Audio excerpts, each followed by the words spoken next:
Je vais dire un truc que j'ai jamais dit, mais je pense que je suis la seule psy qui détestait les psys. Bonjour, je suis Christelle Albaref. Je suis psychosociologue, fondatrice de la clinique e-santé. Christelle, que vous connaissez bien dans l'émission. J'ai encore l'image, elle est gravée. J'emmène mon fils chez un thérapeute et je sors de cette séance qu'il a eue, je lui tiens la main, on arrive sur une petite place et je dis « mais c'est ça que je veux faire ».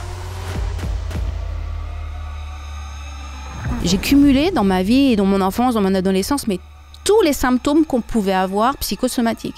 Et moi, je pensais que j'étais folle. J'avais 11-12 ans, je devais tout faire par deux, en double. Donc, par exemple, si j'allumais la lumière, je l'allumais 2 fois. Là, vous êtes tellement envahi, mais depuis tout petit, par vos peurs. Saviez-vous que la dépression, elle, concerne une personne sur 5 ? J'ai fait des crises d'asthme, j'ai eu des troubles du comportement alimentaire, mais en même temps, j'en ai fait une force. La dépression, on en a honte. Je suis un peu une faiblesse, j'en ai honte. Moi, je veux que la honte, elle change de camp. Et je voulais vraiment, et c'est aujourd'hui ma mission, je veux révolutionner le monde de la psychologie pour qu'elle soit adaptée à notre société d'aujourd'hui.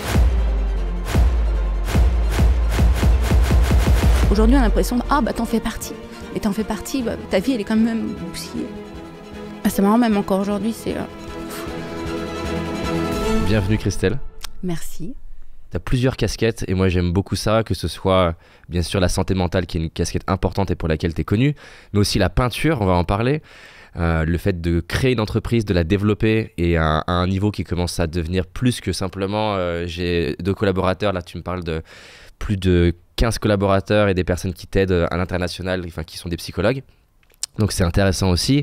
La course à pied, je ne sais pas si on aura le temps d'en parler. Ouais. Les interventions télé, ça c'est un sujet qui m'intéresse beaucoup parce que comme on le disait juste avant, c'est l'opposé du podcast. Là, tu vas avoir le temps de répondre comme tu veux. C'est ça. Enfin, je vais avoir le temps de pouvoir me poser, me délayer. Alors que d'habitude, c'est 1 minute. C'est comment tu fais passer un concept à quelque chose en 30 secondes chrono. Sinon, Faustine, elle te regarde et fait...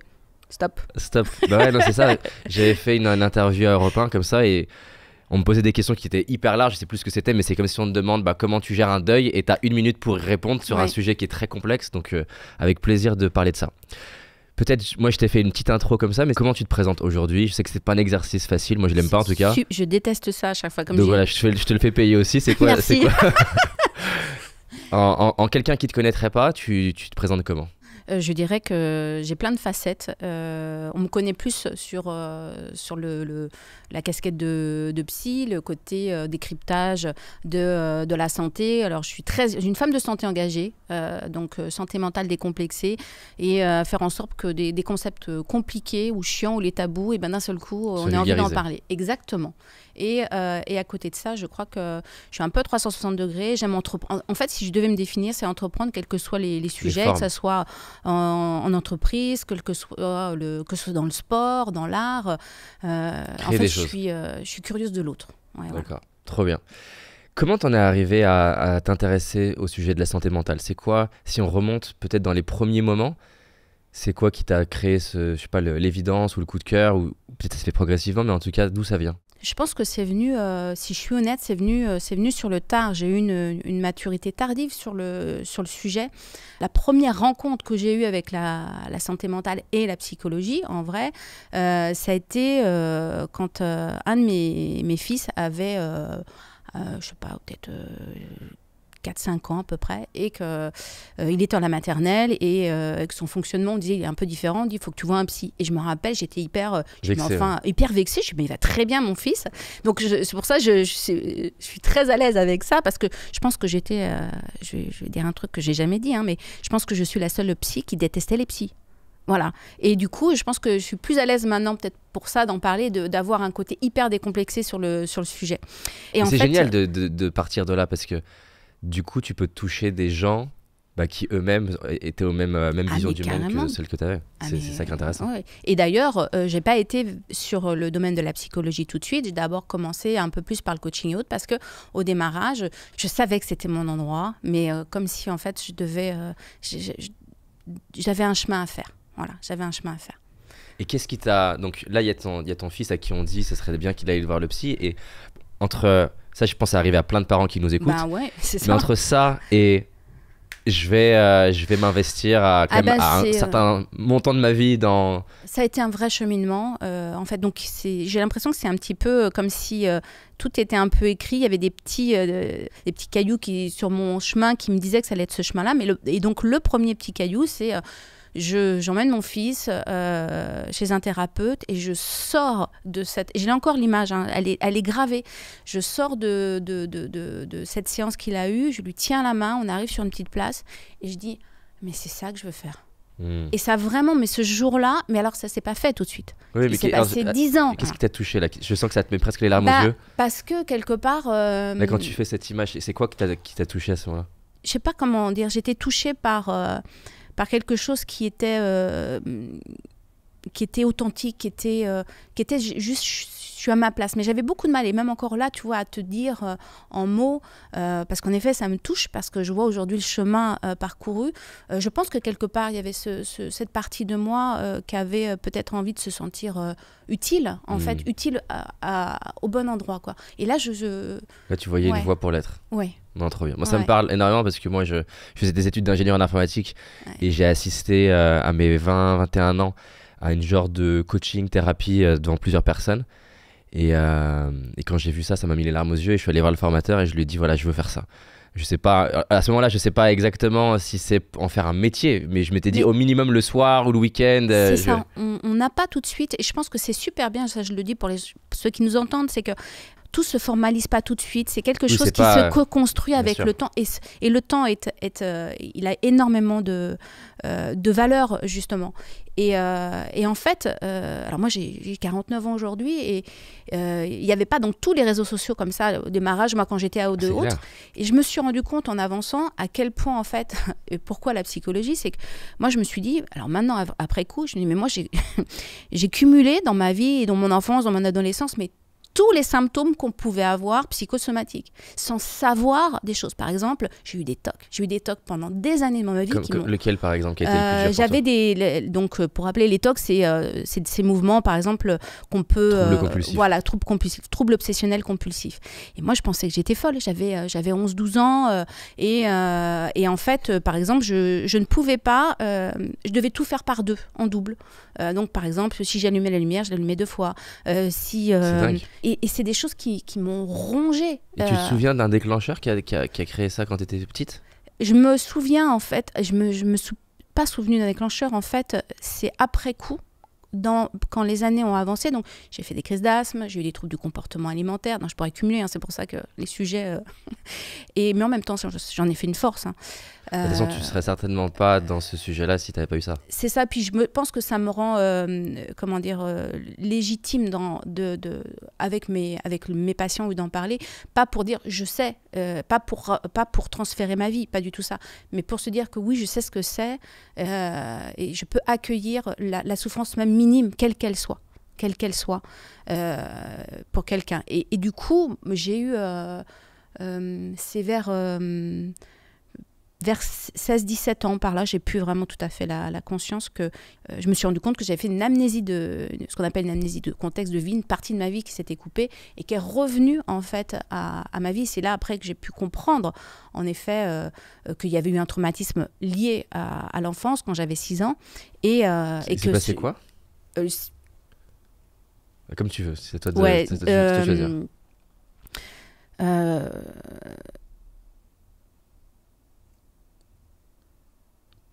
C'est marrant, même encore aujourd'hui, c'est la banalité de ce que tout le nombre de femmes vivent. Et qui aujourd'hui, d'ailleurs, je me bats un peu là-dessus. Parce que je trouve qu'on est dans une période où on fait beaucoup... on lève beaucoup de tabous, mais à lever les tabous, on banalise des choses qui sont arrivées, et notamment les agressions sexuelles, les viols. Aujourd'hui, on a l'impression t'en fais partie. Mais t'en fais partie, ta vie, elle est quand même bousillée. Donc, voilà. Donc ça, c'était à 6 ans. Ouais. Voilà. Donc t'avais pas de mémoire pendant toute une partie de ta vie, ça a déclenché des troubles. Toute ma vie, j'ai pas eu cette mémoire. Elle est venue beaucoup, beaucoup plus tard. Et ça peut arriver à n'importe qui, c'est pour ça on dit ça, voilà. Puis après, aujourd'hui, ça y est, l'émotion redescend. Ça fait partie de notre histoire, mais c'est aussi ce qui nous construit, c'est aussi ce qui fait notre force. C'est ce qui fait qu'aujourd'hui, j'aime être toujours dans la sensibilité dans les choses que je fais dans ma vie, qu'elles aient du sens. Faire pour faire, ça m'intéresse pas. En tout cas, merci Christelle d'avoir osé partager ce moment de ta vie. Il y a effectivement malheureusement beaucoup trop de femmes qui le vivent et aussi des hommes. Des hommes, parce que voilà, c'est ce que je veux dire. En fait, beaucoup trop de personnes qui vivent, mais je dis ça, mais il y a plein d'autres choses.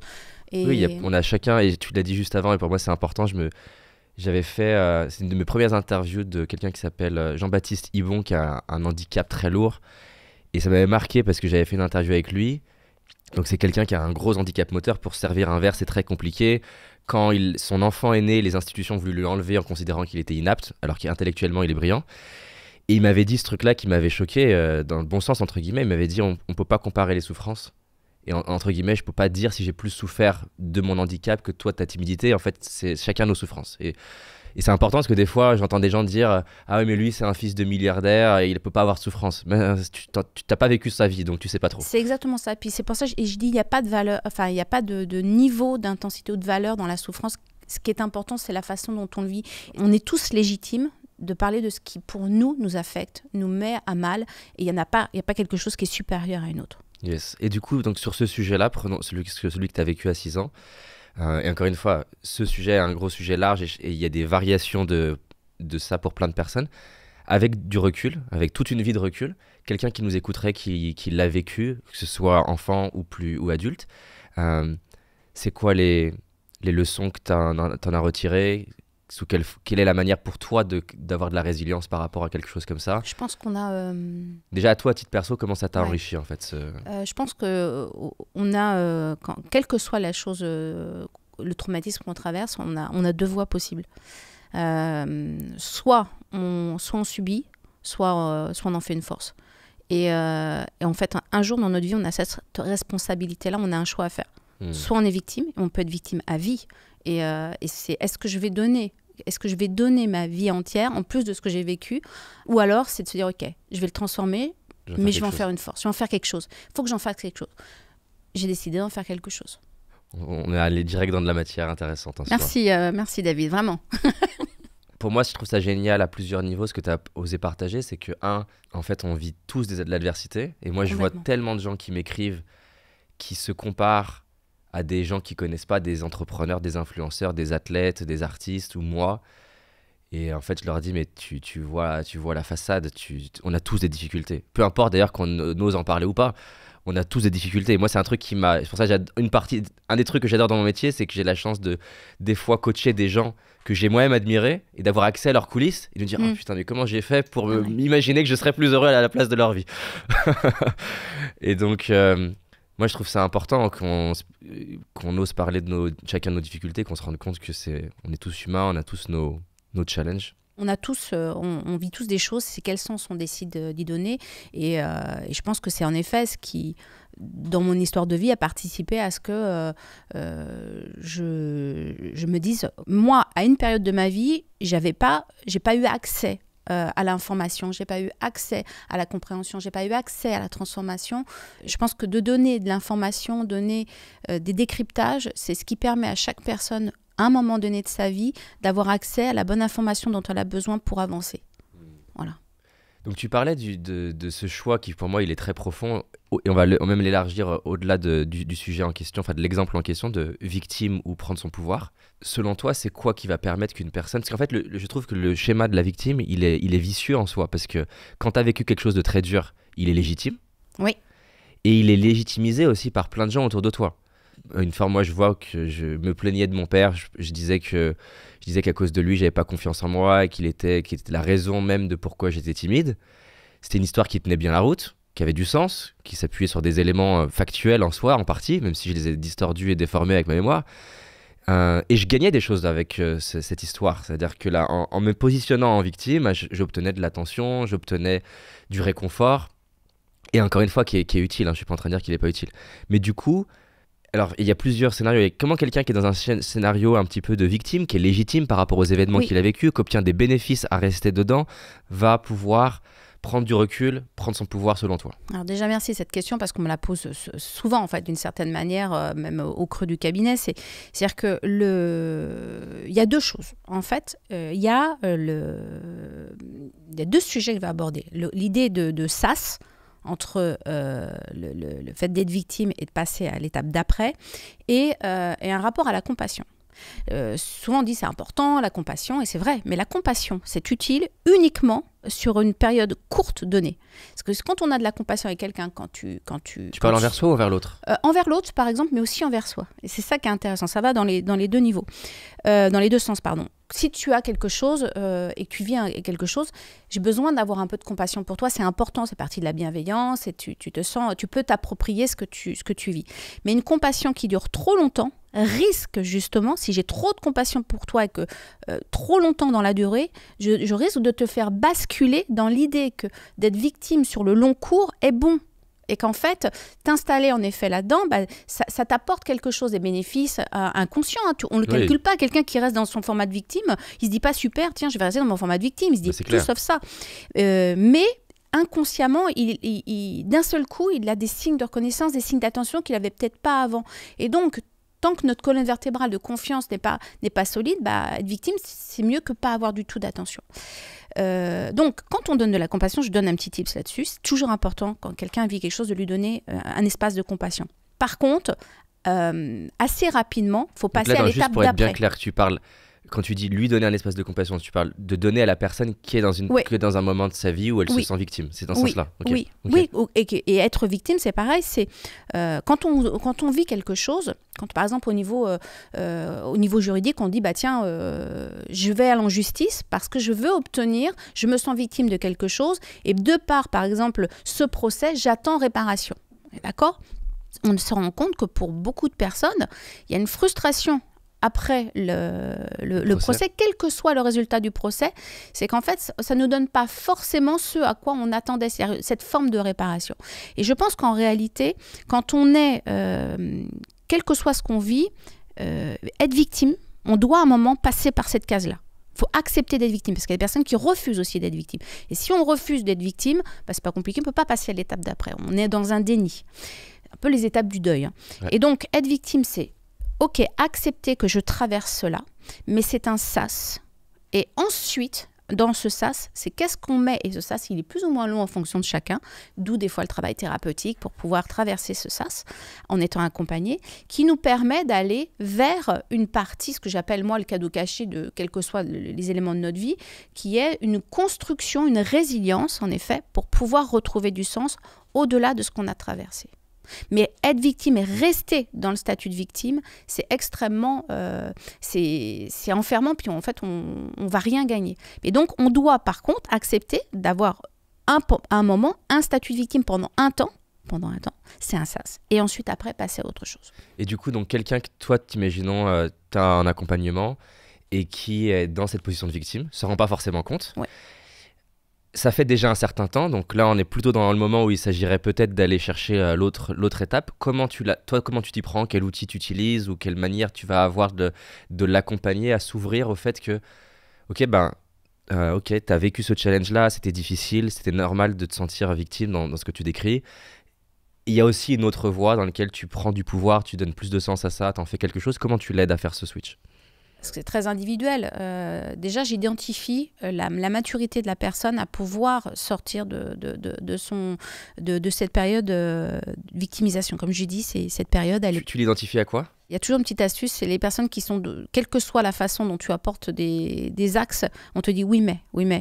Les oui mais, comme je dis toujours, quand on a beaucoup de oui mais, on s'arrête. C'est-à-dire que la personne, elle n'est pas prête. Si je t'entends au moins 4-5 oui mais, quelles que soient les pistes que tu donnes, elle ne le fait pas, c'est pas conscient. Hein. Mais ce oui mais est un mécanisme de défense qui dit c'est toi que je vais mettre, en fait inconsciemment, on veut mettre l'autre dans l'échec, parce que soi-même, on ne se sent pas prêt à y aller. S'il y a beaucoup de oui mais, ok, il faut juste se dire, là, va y avoir un temps plus long pour pouvoir renforcer la personne dans, tout simplement, peut-être accepter plus longtemps de creuser tout ce qui est souffrant, qui n'a pas été verbalisé. Il faut d'abord épurer tout ça. Donc selon toi, quand la personne, elle est finalement dans cette résistance, où c'est comme s'il y avait une partie inconsciente d'elle qui dit, je préfère rester pour l'instant dans ce mode-là, toi, ta stratégie, entre guillemets, c'est de verbaliser, qu'elle puisse s'exprimer. Oui. Un petit peu dans l'idée Freud de s'allonger et pouvoir sortir... Alors, disons que non. Non. Non, pas non, comme ça. Pas comme ça, non. D'accord. Disons que C'était pas péjoratif. Ouais, Hein. ouais, mais je vais aller, comment dire, on va laisser la personne jusqu'à s'épuiser de tout dire, en fait.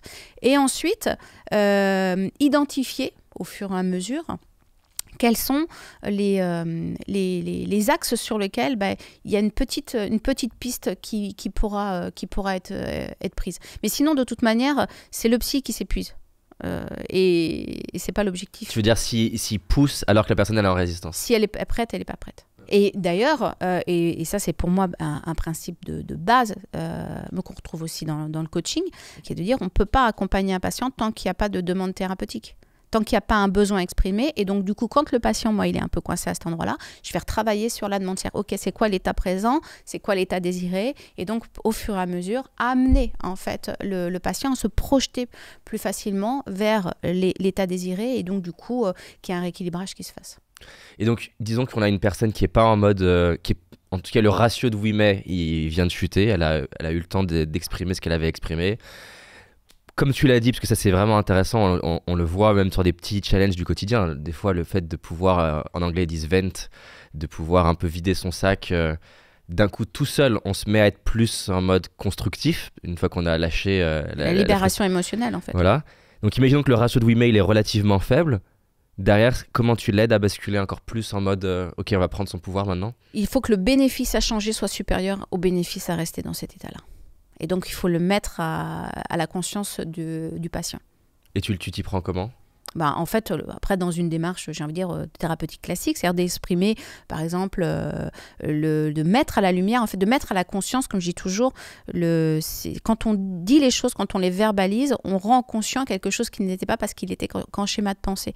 Donc, tant qu'une personne ne voit pas, par exemple, qu'elle a des bénéfices inconscients à rester dans son format de victime, on va, par exemple, mettre en lumière des choses de sa vie, de son quotidien, qui font qu'elle a des schémas de reproduction, qu'elle est à cet endroit-là, et ensuite pour l'amener sur d'autres choses. Après, c'est pas qu'un seul format, parce que si par exemple j'ai une personne qui est là, mais qui est en dépendance affective, donc il y a plein de choses qui vont rentrer en compte, et c'est pas juste tiens, je vais te mettre maintenant soit dans ton pouvoir, soit dans ta force. Ouais. C'est pas vrai, c'est pas si simple que ça. C'est plus une autorisation, une permission à changer de point de vue. Et mon job, c'est juste celui-ci, c'est amener en fait une autre façon, une autre perspective.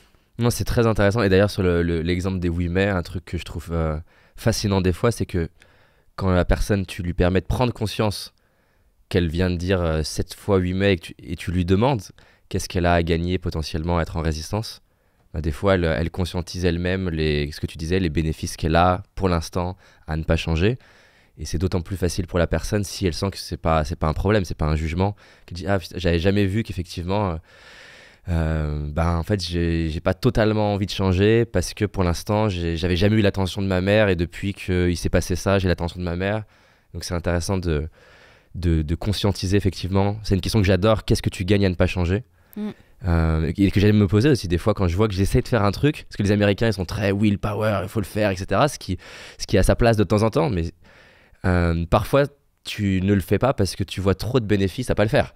Et c'est intéressant de s'arrêter, de se dire tiens, ça fait plusieurs fois que je dis que je veux faire le truc, qu'est-ce que j'y gagne en fait à ne pas le faire?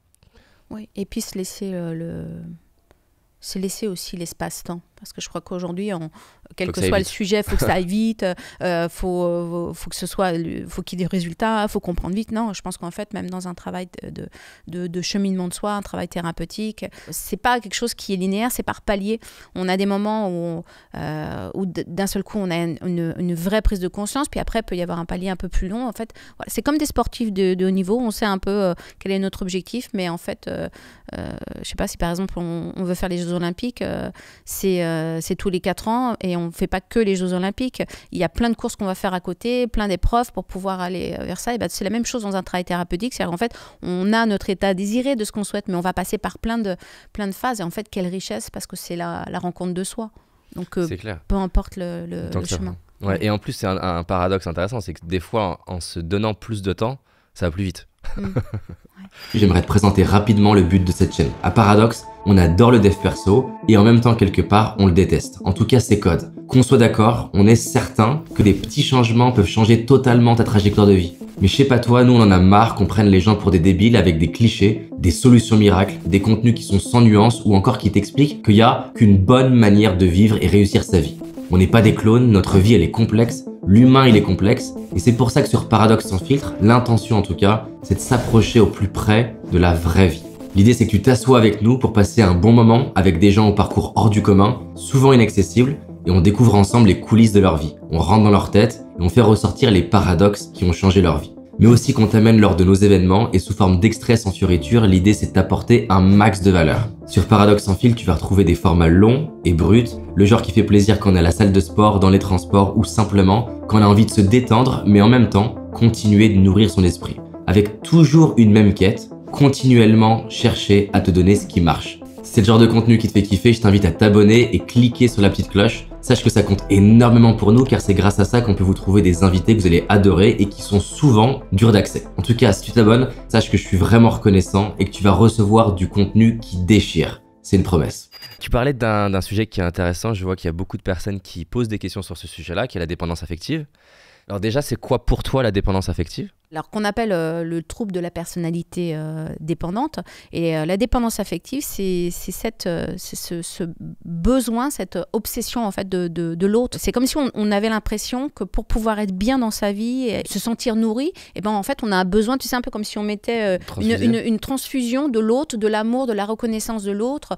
C'est-à-dire que je ne peux être bien que à travers l'autre, à travers le regard de l'autre, à travers l'amour que l'autre me donne, à travers l'attention que l'on me donne. Je n'arrive pas à être suffisant par moi-même. Et donc c'est vraiment, tu vois, par exemple, si tu as une addiction à l'alcool, bah, tu peux arrêter l'alcool, mais là en fait tu dis mon addiction, c'est mon besoin d'être aimé, mon besoin d'amour, ton besoin, et c'est un besoin fondamental. Donc c'est très difficile. Les personnes qui sont dans la dépendance affective souffrent énormément et se retrouvent dans des schémas très régulièrement de relations toxiques, d'emprise.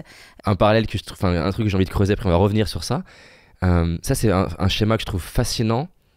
Le rapport effectivement dépendance affective et tendance à se mettre dans des relations toxiques. Et donc du coup, c'est quoi selon toi le schéma qui amène la personne qui est en dépendance affective à choisir des relations avec des personnes qui ont une plus grande tendance à être toxique.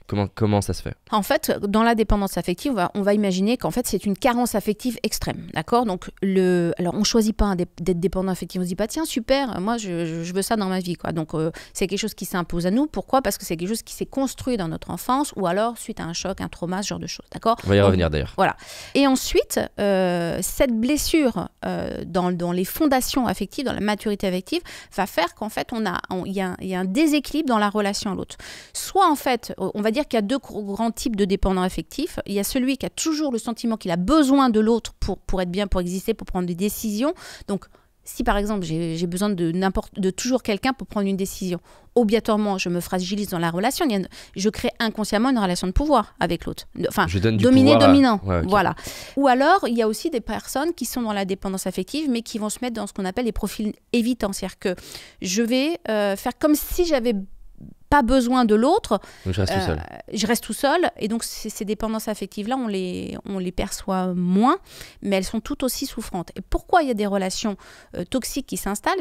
Je dis relations toxiques, je dis même déséquilibre toxique. Le burn-out, par exemple, moi, on le voit à la clinique e-santé, le nombre de personnes qu'on accompagne sur des chemins de burn-out. Et quand on fait le diagnostic, parce que c'est très important, ça j'insiste là-dessus souvent, on vient, on se dit j'ai une dépression ou j'ai un burn-out, mais qu'est-ce qu'il y a de sous-jacent derrière ? Et moi j'ai remarqué très régulièrement, très souvent, que derrière le burn-out, il y a souvent un schéma de carence affective ou dépendance affective juste caché derrière. Pourquoi ? Parce qu'en fait, je suis un bourreau de travail, je donne beaucoup, mais pourquoi ? Parce qu'en fait, à travers tout ce que je donne au niveau professionnel, je reçois de la reconnaissance. J'en veux, et quand en plus j'en ai, eh bien, il suffit par contre, il y a un petit truc qui bascule, et d'un seul coup, je me retrouve... Je performe plus assez, voilà. Et du coup, j'obtiens moins de reconnaissance, il y a plus de stress, il y a un nouveau collaborateur qui performe mieux que moi. C'est ça. Et du coup, je peux me retrouver dans des relations toxiques parce que je vais accepter des choses que ce soit professionnellement, au niveau amoureux ou autre, qui sont pas équilibrées, qui sont toxiques sans être forcément pervers, on n'est pas forcément que là-dedans, mais parce qu'elles sont déséquilibrées et que la façon dont je fais les choses est reliée au fait que j'ai besoin de me sentir reconnue, d'obtenir de l'amour que je n'arrive pas à me donner par moi-même. Parce que mon rapport à ma valeur est modifié. C'est tout le travail qui est à faire, en fait. Non, c'est super intéressant. Pour creuser ça, il y a un schéma qui m'intrigue, qui me fascine, entre guillemets. C'est la personne qui... Elle a une forme de fantasme de ce à quoi est censée ressembler la relation, comme par exemple le fait d'être dans une relation où l'autre va lui donner beaucoup d'attention, lui donner beaucoup de reconnaissance. Et du coup, c'est comme si ça brouillait sa capacité à capter des signaux que d'autres personnes, peut-être, qui ont moins cette dépendance affective, par exemple, arriveraient mieux à reconnaître, et donc va moins se rendre compte potentiellement du jeu dans lequel la personne elle est, je parle dans la phase de séduction par exemple, de faire, de lui porter une extrême attention. C'est intéressant par exemple, certaines personnes vont être moins bonnes que d'autres à capter les faux sourires. Et donc elles vont moins voir tous ces petits signaux qui montrent que, il y a un truc qui est quand même bizarre entre ce que la personne vient de me dire et ce que son non-verbal vient de me dire. Donc je ne sais pas exactement quelle est la question que je vais te poser, mais en tout cas ça m'intéresse d'avoir ta vision sur... Est-ce que quelque part ça voudrait dire que du fait quand il y a une forme de carence affective, peu importe sévère ou pas, comment elle vient un petit peu couper notre rapport d'intuition dans la relation à l'autre, et les choses se rendent compte que des fois elles peuvent être un petit peu déséquilibrées. Et je pense que oui, quand on a une carence, quelle qu'elle soit, elle nous permet pas de voir ou de faire suffisamment attention à notre intuition, parce qu'il y a des choses, des fois on le sait, honnêtement, surtout toutes les gens qu'on rencontre ou autres, après coup, même des mois ou des années après, on se dit, je le savais, mon intuition me l'avait dite. Mais à ce moment-là, si je suis quelqu'un en dépendance affective, mon intuition, je la fais taire, parce que mon besoin affectif est trop important. Et il y a des personnes qui disent, je préfère un dépendant affectif, inconsciemment, c'est-à-dire je préfère être mal accompagné que seul, parce que seul, c'est trop dur. Et donc tu disais un truc qui pour moi est hyper, hyper important et profond, qui est de se donner à soi-même ce que je fantasme que l'autre me donne. Donc si par exemple j'ai l'impression de ne pas avoir assez d'attention, comment je me donne de l'attention, j'ai l'impression de ne pas être assez reconnu, comment je me donne cette reconnaissance, j'ai l'impression de ne pas être assez aimé, comment je me donne cet amour. Du coup, comment quelqu'un qui nous entend là, qui entend ça et qui se dit ça me parle, va arriver à se donner ce qu'elle a le fantasme que l'autre lui donne. Et qu'on soit d'accord d'ailleurs, peut-être pour préciser, parce que des personnes ne polarisent pas, l'idée n'est pas de basculer de totale dépendance à totale indépendance, parce que ça n'existerait pas. Mais comment quelqu'un va pouvoir se donner plus ce qu'il attend de l'extérieur ? La réponse, c'est la colonne vertébrale de confiance. C'est vraiment quelque chose sur lequel j'ai beaucoup travaillé, cette colonne vertébrale de confiance. C'est qu'on a différents niveaux. On a, dans la colonne vertébrale de confiance, on a l'amour de soi, on a l'estime de soi, on a la confiance en soi et on a l'affirmation de soi. Ce qui fait qu'on a 4 niveaux sur lesquels on peut vraiment agir, interagir, et en fonction j'ai envie de dire, de notre étape de vie, d'accord ? Bien sûr qu'en fait, la vraie fondation, c'est l'amour de soi, c'est-à-dire cette capacité de s'aimer de façon inconditionnelle, dans tous nos états d'être, avec nos qualités, nos défauts, nos failles. Tu vois, par exemple, là, je me dis, mince, on fait l'interview, j'ai eu un moment de ma vie qui est là, avec une fragilité, ok, ça fait partie aussi de moi, je ne vais pas me juger, je vais l'accueillir, parce que c'est aussi ça, c'est m'accepter, c'est m'accueillir dans tous mes états d'être, parce qu'en fait, le reste, ce serait du faux. Alors prenons ça, parce que ça c'est la première chose. Alors, c'est un premier immense sujet intéressant. Prenons quelqu'un qui a du mal à aimer une dimension d'elle-même, donc je sais pas ce qu'elle pourrait avoir du mal à aimer. Moi, par exemple, j'ai eu beaucoup de mal à aimer le côté loser en moi, le côté qui rate. Ça pourrait être quelqu'un qui aime pas son côté égoïste, ça pourrait être quelqu'un qui aime pas, je sais pas, son côté bête. Comment tu aides une personne à avoir plus d'amour pour elle-même ?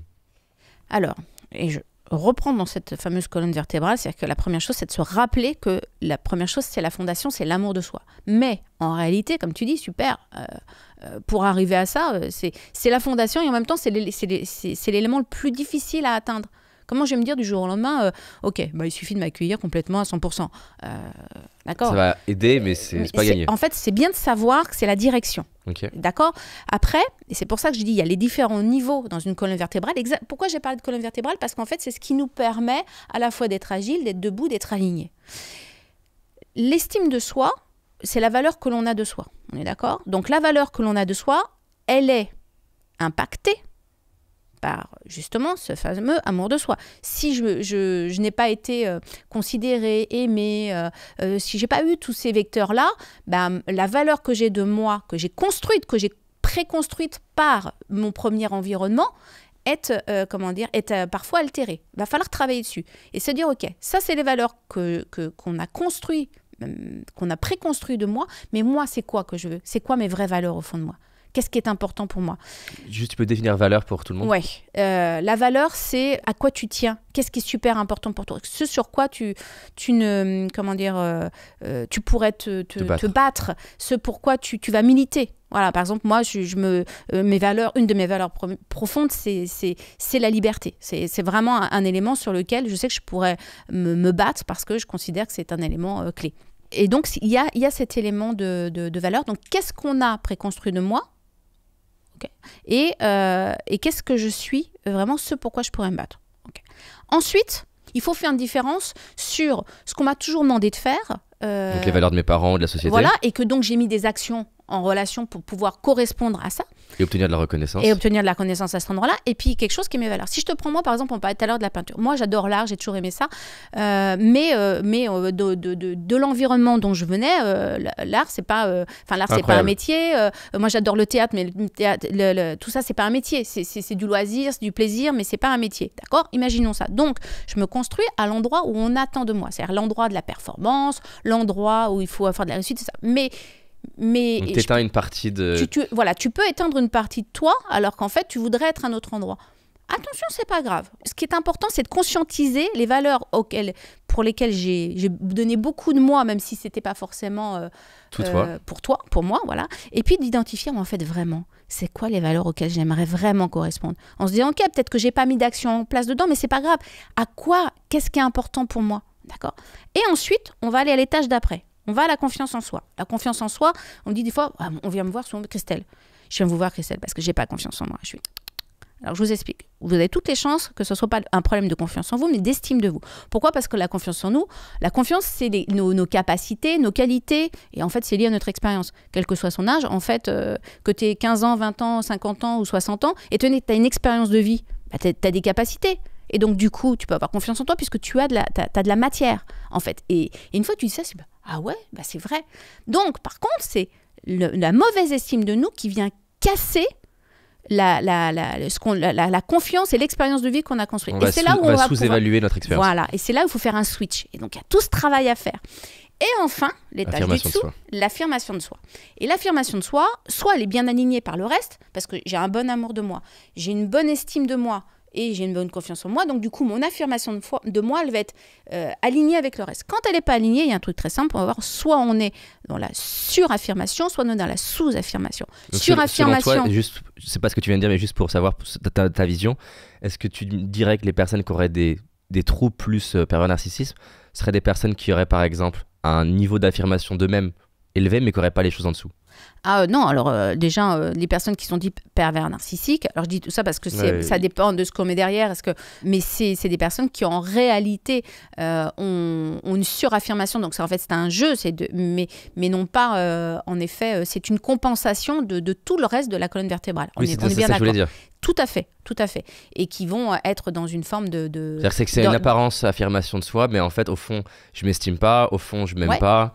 C'est ça. Là-haut, le truc, il joue tout seul, mais en fait, à l'intérieur, il n'y a rien. Puis de toute façon, derrière, sur un pervers narcissique, il n'y a rien. Il n'y a pas d'estime d'eux. Enfin, ils ont une mauvaise estime d'eux, mais ils n'en ont pas la conscience. Et comme je dis toujours, un pervers narcissique, il a pas conscience de qui il est, mais par contre, il a parfaitement conscience de ce qu'il fait. Retenez toujours ça. C'est très important. Mais donc, du coup, pour revenir à la dernière étape, quand, par exemple, j'ai une mauvaise estime de moi, j'ai deux façons de réagir en haut de la pyramide. Soit je vais faire semblant Je vais essayer de compenser ce que je pense être nul de moi, par exemple. Et donc, je peux avoir un surego, jouer des coudes, alors qu'en fait, je suis hyper fragile à l'intérieur. Ou alors, dans l'autre sens, d'autres personnes être complètement dans la suradaptation, un peu victime et tout ça. Mais les deux, en fait, souffrent. Et c'est vraiment quand on travaille les autres éléments de la fondation qu'on se rend compte qu'on peut réaligner tout ça. Tu mettrais, alors je sais pas encore une fois à quel point tu l'as étudié, mais tu mettrais Bernard Tapie dans ce scénario-là, dans le scénario immense affirmation de lui-même et peu d'estime de lui-même? Je pense que... Alors, pas encore une fois Bernard Tapie, il y a plein de Bernard Tapie au fur et à mesure de sa vie. Oui, voilà, c'est ça. Je pense que c'est quelqu'un qui... Il avait plus peut-être, comment dire, une revanche sur la vie par rapport à la conscience qu'il a eu des inégalités sociales et la façon dont lui voulait faire sa place. Après, il faut remettre dans un contexte. On est dans le contexte des années 80, donc c'est le self-made man, il faut réussir. Voilà. Aujourd'hui, ce n'est pas les mêmes codes qui sont mis en avant. Dans les années 80, réussir sa vie, c'était si tu n'as pas ta Rolex à 40 ans, tu n'as pas réussi ta vie. Aujourd'hui, c'est si tu n'as pas fait ton tour du monde à 40 ans, tu n'as pas réussi ta vie. Les mindsets changent en réalité. Donc, il y avait oui, je pense que dans l'affirmation, il y avait un petit jeu de renforcement de l'autre, mais je pense qu'il avait beaucoup travaillé en réalité la confiance et l'estime de lui au fur et à mesure, notamment par ses expériences de vie et les réussites qu'il a eues, donc qu'il a plus ou moins réussi à conscientiser. Par contre, restera, et je pense toujours, cette partie de lui, l'enfant qu'il était, et lui c'était vraiment l'enfant libre, un peu rebelle dans ce qu'il était, et d'ailleurs on voit, il y a une partie très, comment dire, instinctive, mais à la fin de sa vie, il n'avait pas, alors que c'était quand même quelqu'un qui réfléchissait, mais il n'avait pas mis les éléments d'équilibre entre le risque et la sécurité, notamment la situation avec ses biens. Tu veux le fait de prévoir le fait de mourir ? Prévoir, de donner un minimum d'éléments de sécurité peut-être pour sa famille, pour ceux qui restent après. Mais ça, ouais. Je pense qu'il l'a... Non, c'est intéressant, son fils dit, ce que le journaliste lui demande, et son fils dit, mais en fait, dans sa tête, c'était sûr qu'il survivrait. Ouais. Donc il n'y avait même pas à anticiper. C'est ça. Il n'y a même pas de question de pourquoi je mourrais. C'est ça. Donc, et je pense que c'est ce qui a fait qu'à cet endroit, il n'a pas pu... il n'a pas anticipé ça. Et ce n'est pas un manque d'intelligence et tout ça. C'est le moment où, en effet, l'enfant qu'il a été continuait à s'exprimer dans le jeu et dans la prise de risque tout au long de sa vie. C'est quelqu'un qui a aimé jouir de la vie. Ah, ça c'est sûr. Ouais. Voilà. Non, c'est un personnage moi qui m'intrigue. J'ai eu la chance de le rencontrer, même si j'ai pas réussi à obtenir une interview à l'époque parce que c'était un de mes défis. J'avais 21 ans, je pense, et je me disais j'ai envie d'interviewer quelqu'un qui est un peu le cliché de la confiance. Et donc j'en parle autour de moi, on me dit Bernard Tapie c'est le cliché de la confiance. Ouais, c'est un peu, moi je dis c'est aussi l'archétype des années 80. Voilà, il a créé une sorte de et puis ça interroge le côté clivant, on l'aime, on le déteste. Mais au moins, mais je dis toujours, le pire dans la vie, c'est qu'on fasse rien à personne. Moi je dis toujours, je préfère soit qu'on m'aime, soit qu'on me déteste, mais qu'il se passe rien, je pense que c'est le plus terrible. C'est clair. Et d'ailleurs, c'est pas possible en fait de faire quoi que ce soit sans que tu déranges quelqu'un. Si tu veux être aimé de tout le monde, t'es sûr d'une chose, c'est que toi tu t'aimes pas. Si j'arrive vraiment, je réussis à ce que tout le monde m'aime, honnêtement, je pense que je suis pas raccord, je suis pas authentique avec moi-même. Je disais, il y avait une sorte un peu de... Je faisais un peu comme comment dire, une sorte d'aimant, tu sais, parce qu'on me dit des fois souvent, mais comment travailler un peu plus ton authenticité, être mieux dans mes relations. On parlait des relations toxiques tout à l'heure. Je pense que le travail de l'authenticité nous aide à sortir des relations qui ne sont pas bonnes pour nous, quelles qu'elles soient. Et je dis, plus on est soi-même, assez naturellement, je vais attirer à moi des personnes qui me correspondent et je vais repousser des gens qui ne me correspondent pas. Mais je préfère à ce moment-là, parce que ce soit parce que je suis authentique. Parce que si, par exemple, je fais la même chose, je crée un personnage, et de ce personnage attire à lui des gens qui lui correspondent et rejette des personnes qui ne lui correspondent pas, mais que ça ne soit pas moi, c'est horrible. Je passe à côté de ma vie. C'est clair. Un truc que j'ai envie de creuser, tu as parlé justement, on parlait de la dépendance affective et même de manière plus générale, on a à quel point ce qui peut s'être passé dans notre enfance peut avoir développé notre personnalité. J'aimerais avoir ta vision sur un truc que je trouve fascinant. Je vais partir de mon exemple en premier et après on peut l'élargir. Et tu parlais tout à l'heure de justement, tu vois, le fait d'avoir, en fonction de l'angle dans lequel je regarde les choses, je vais pas avoir la même vision de ce qui m'est arrivé. Si on avait demandé au David de 18 ans, on lui avait fait une checklist en lui disant est-ce que ton père t'a donné de l'attention? J'aurais dit non. Est-ce que ton père t'a aimé? J'aurais dit non. Bref, j'aurais mis non à plein de trucs. Pourquoi? Parce que et c'est pour ça que j'en souffrais, j'avais une vision très étroite, une définition, des critères extrêmement étroits de ce que ça voulait dire de l'attention. Donc par exemple, mon père, il a été abandonné par ses parents. Il n'a pas été entraîné, il n'a pas été éduqué. Il n'avait pas l'équipement pour. Il n'avait pas les techniques, les outils pour exprimer son amour d'une manière un peu classique. Mais en fait, avec du recul, et c'est ce qui a fait qu'aujourd'hui j'ai de l'amour pour mon père et de la gratitude même de l'avoir eu, c'est que lui, ce dont il a le plus souffert, c'est qu'il n'ait pas un toit, qu'il n'ait pas à manger, et il a beaucoup souffert du fait de ne pas faire d'études. Il l'est d'ailleurs repris très longtemps plus tard. Et donc dans sa perspective, aimer son fils, c'est je vais lui donner un toit, il va toujours être en sécurité, je vais lui donner à manger, même peut-être pas parfois trop, mais en tout cas je vais m'assurer qu'il a à manger, et je vais m'assurer qu'il fasse des études, même si ça peut passer par des tensions et du conflit. Et le jour où j'ai commencé à voir ça, je me suis rendu compte qu'en fait mon père il m'avait donné de l'amour à sa manière. C'est-à-dire qu'en fait ce qu'il a fait, c'est il m'a donné un toit, il m'a donné à manger, il a fait en sorte que je puisse faire des études. Parfois je détestais ce moment quand j'étais ado. On arrive, on mange, que mon père a divorcé avec ma mère, et donc il y a eu une phase où il s'est mis avec quelqu'un, puis après une phase où il était tout seul, donc j'étais que avec lui, vu que je suis enfant unique. Et donc on mange, il est, je sais plus à quelle heure à l'époque sur les films à la télé sont à quelle heure? 20h 20h À l'époque, c'était 20h30, je crois. Enfin, je sais plus. Bref, en tout cas, on commençait de manger, le film démarrait, et j'avais 25 minutes de film, et après il me disait va dans la chambre. Et je détestais ce moment-là, je trouvais que c'était hyper injuste. Lui, il allait finir les films, et moi, donc, j'ai commencé plein de films dans ma vie. Et je détestais ça. Entre autres, avec du recul, pareil, j'ai de la gratitude, parce que ça m'a aussi, cette rage, je l'ai utilisée pour entreprendre, et tu parlais de liberté, pour arriver à avoir une forme de liberté. Mais à cette époque-là, je comprenais pas ça, je trouvais ça injuste, je trouvais pas ça bien. Le jour où j'ai été capable, grâce d'ailleurs à un coaching, de revenir dans cette scène-là et de voir que, à sa manière, avec sa façon de faire, mon père, ce qu'il essayait de dire, c'est « Je t'aime, mon fils. J'ai pas fait d'études. Va te coucher. » En fait, c'est pas, il s'en foutait que j'aille me coucher en soi. Parce qu'il faisait pas ça le week-end. Dans sa tête, si je me couchais, j'allais être plus en forme et j'allais pouvoir mieux travailler à l'école et donc pouvoir avoir une vie différente de la sienne. D'un coup, je me suis dit, waouh, et là, si tu reprenais le David d'aujourd'hui, tu me fais le même checklist. Est-ce que ton père, il t'a donné de l'attention? Ben ouais, on a fait du tennis ensemble. On a fait de la marche ensemble. On a fait des échecs ensemble. Et donc, pourquoi je te donne cette introduction-là? C'est que, pourtant, mon passé n'a pas changé.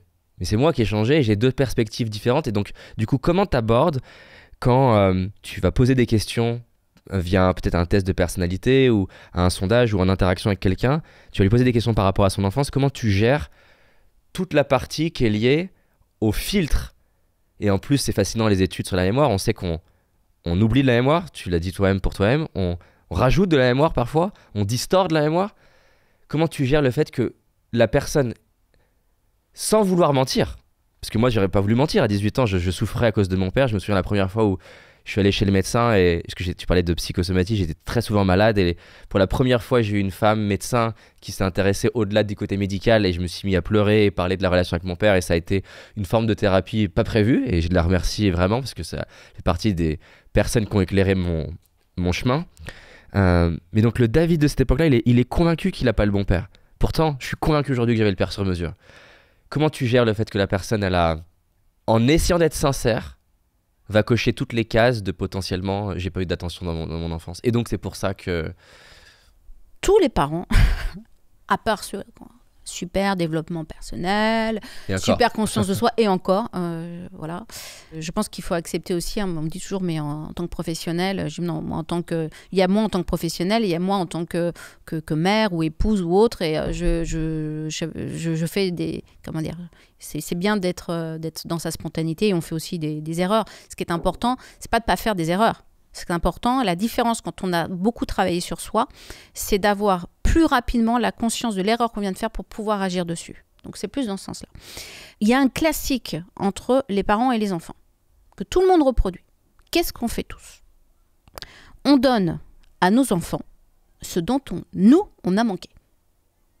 C'est un classique, c'est simple. C'est-à-dire que si par exemple toi, dans ton cas, David, ce dont tu as eu le sentiment de manquer toi, c'est d'attention. Mais qu'est-ce qu'il t'a donné ton père? Ton père, il t'a donné ce dont lui, il a manqué. Par exemple, il a manqué, et lui, c'était les éléments un peu plus, le bas de la pyramide de Maslow, hein, on est d'accord. Donc, sécurité, voilà. Donc, je donne à mon fils ce dont moi, j'ai manqué. Et donc, il met toute son attention sur une chose. Il va avoir un toit, il va faire des études, il manquera de rien par rapport à ce dont moi j'ai manqué. Et toi, qu'est-ce que tu fais? Et qu'est-ce que tu vas certainement faire? C'est que tu vas donner, sauf si tu en prends la conscience maintenant, tu vas donner, c'est ce dont toi, tu as manqué. Donc, tu vas donner de l'attention. Et tes enfants, tu as tout le risque, si tu n'en prends pas la conscience maintenant, qu'ils te détestent pour ça. Mais c'est bon, arrête de me poser toujours les questions, c'est bon, fous-moi la paix. Et du coup, il va développer d'autres manques que ceux que toi, qui n'ont pas été tes manques. Et on fait tous ça. Et une fois qu'on prend conscience de ça, on se dit, OK, je donne une astuce pour tout le monde, pour tous nos enfants. Prenons conscience d'une chose. De quoi mon fils, ma fille a besoin? Mais ça va pour nos relations autour. Hein. C'est plutôt que de me poser la question, je vais demander de quoi tu as besoin. De demander à l'enfant, c'est ça que tu veux dire? Oui. Alors, à plus ou moins à son âge, il va avoir plusieurs façons et je peux le décrypter, mais c'est plutôt de me poser, même sans lui poser directement la question, mais je vais me poser la question, mon enfant, là, en ce moment, dans son évolution de vie, dans sa maturité affective, dans sa maturité et sa mise en autonomie, de quoi il a besoin, plutôt que je vais lui donner ce dont moi j'ai manqué. Son histoire, une histoire n'est pas mon histoire.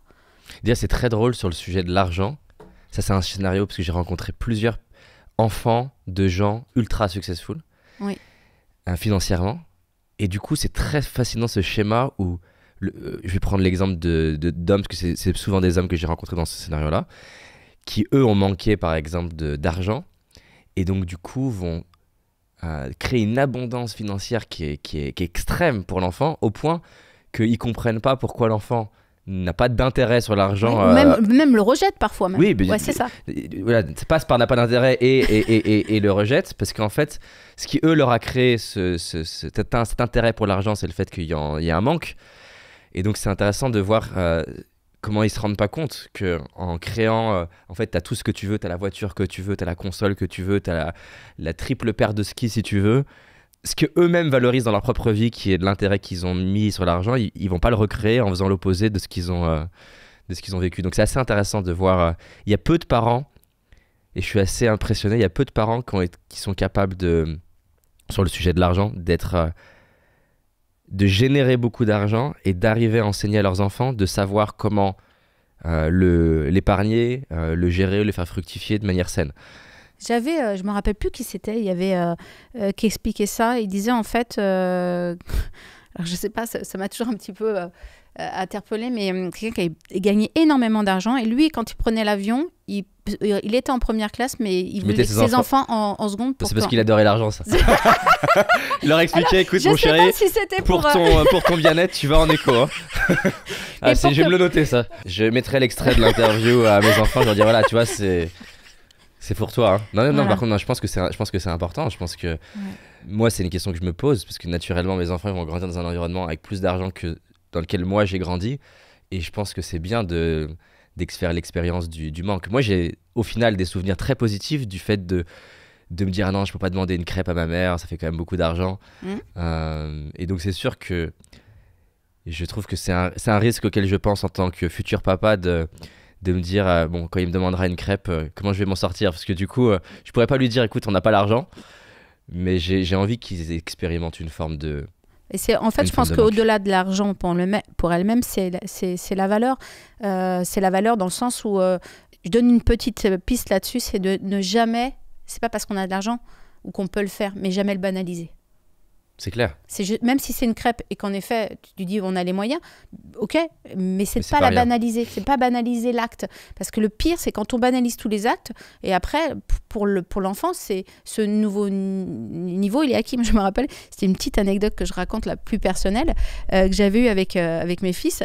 J'avais l'impression qu'il y avait une inflation chez moi au niveau des anniversaires et de Noël. C'est-à-dire que chaque année, en fait, qu'est-ce que tu voudrais vraiment, par exemple, Noël, c'est un peu le moment où tu as envie de faire plaisir ou un anniversaire. Et en fait, j'avais l'impression qu'il y a une inflation chaque année sur le montant, la valeur. Et je dis, bah non, donc on va arrêter ça, parce que sinon, en fait, c'est sans fin. C'est sans fin. Et donc, et c'est important de redonner la valeur, non pas à l'élément financier, mais de ce qu'on y transforme. Et donc, du coup, c'est toujours, par exemple, plutôt que d'acheter quelque chose, je suis passée, moi, à passer un moment ensemble. Voilà. Une expérience. Ouais. Créer une expérience. Oui. Parce que c'est toujours... c'est la seule chose qu'on gardera avec nous, c'est le souvenir. Non, c'est clair. Pour revenir sur cette question-là de perception, du coup, en fait, ce que j'ai envie de creuser avec toi, c'est avoir toi ta vision de comment tu gères quand quelqu'un, par exemple, imaginons que tu es en train d'essayer d'explorer son passé pour essayer de comprendre ce qui peut avoir expliqué des scénarios de dépendance affective. Et donc la personne te dit, imaginons le David de 18 ans, qui te dit moi j'ai pas eu d'attention de mon père.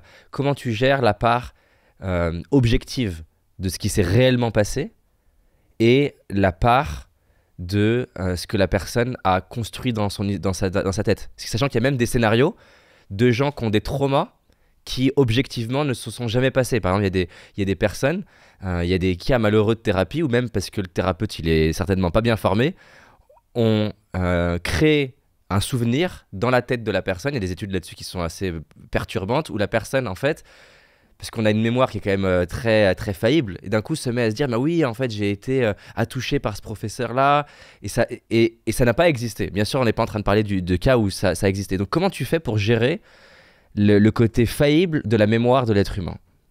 Alors, il y a plusieurs questions dans la question. Oui, il y a plusieurs questions. Et juste un autre élément de contexte qui est fascinant, c'est quand tu accompagnes, par exemple, un couple, t'as l'homme et t'as la femme séparés, ou deux hommes ou deux femmes, peu importe. T'entends l'un, il te donne sa vision du monde. Tu te dis, putain, ouais, je comprends, le mari, il abuse là quand même. Après, t'écoutes le mari, tu fais, merde. Et en fait, le truc, c'est qu'ils ont tous les deux raison. Et ils ont chacun leur prisme, ils ont chacun leur vision. Et alors encore plus drôle, c'est que si t'as accès à une tierce personne, le fils, quelqu'un, le serveur, et lui, il a encore une troisième version de la situation. Et donc, comment tu gères le côté objectif de ce qui s'est réellement passé?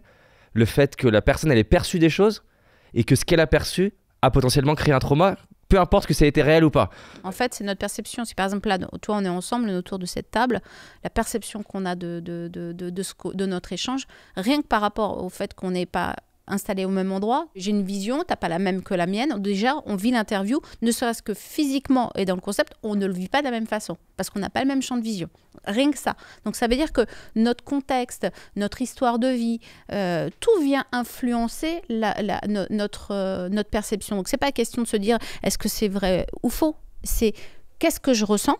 Et c'est déjà la première chose. Je pense qu'il y a besoin de légitimer le ressenti de quelqu'un sans que celui-ci ait à le justifier. Quand tu dis, par exemple, à ce moment-là, à 18 ans, mon ressenti, c'est je manque d'attention, tu manques d'attention, point. À ce moment-là, dans cet instant précis de ta vie, c'est comme ça que tu le ressens, ok ? Alors moi, je dirais pas ça pour moi, en tout cas, je vais parler pour moi. Oui.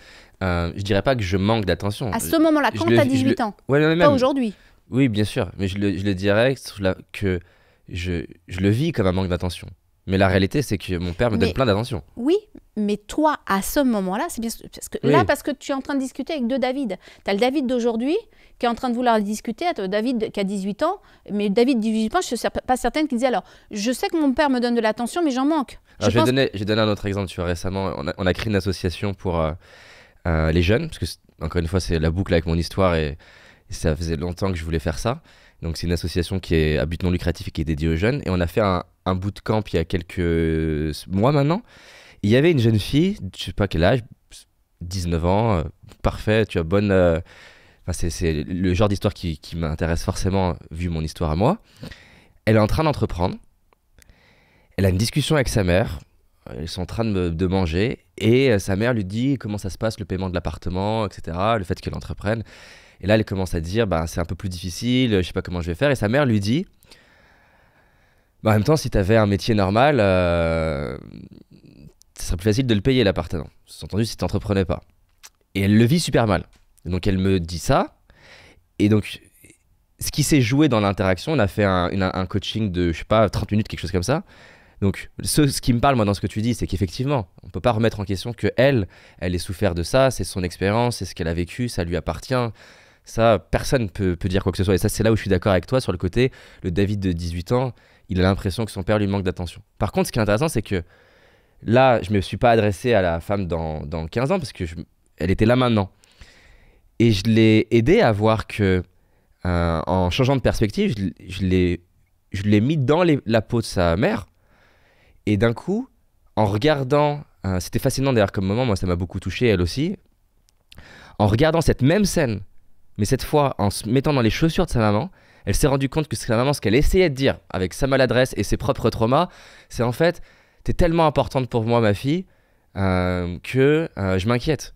Et au moment où elle a été capable de voir, parce qu'elle ne le voyait pas, hein, elle a juste vu, t'as pas confiance en moi, tu m'estimes pas dans ma carrière. Elle a dit, en fait, waouh, j'avais pas vu que ma mère, c'est aussi une manière de dire qu'elle s'inquiète et qu'elle m'aime. Ouais.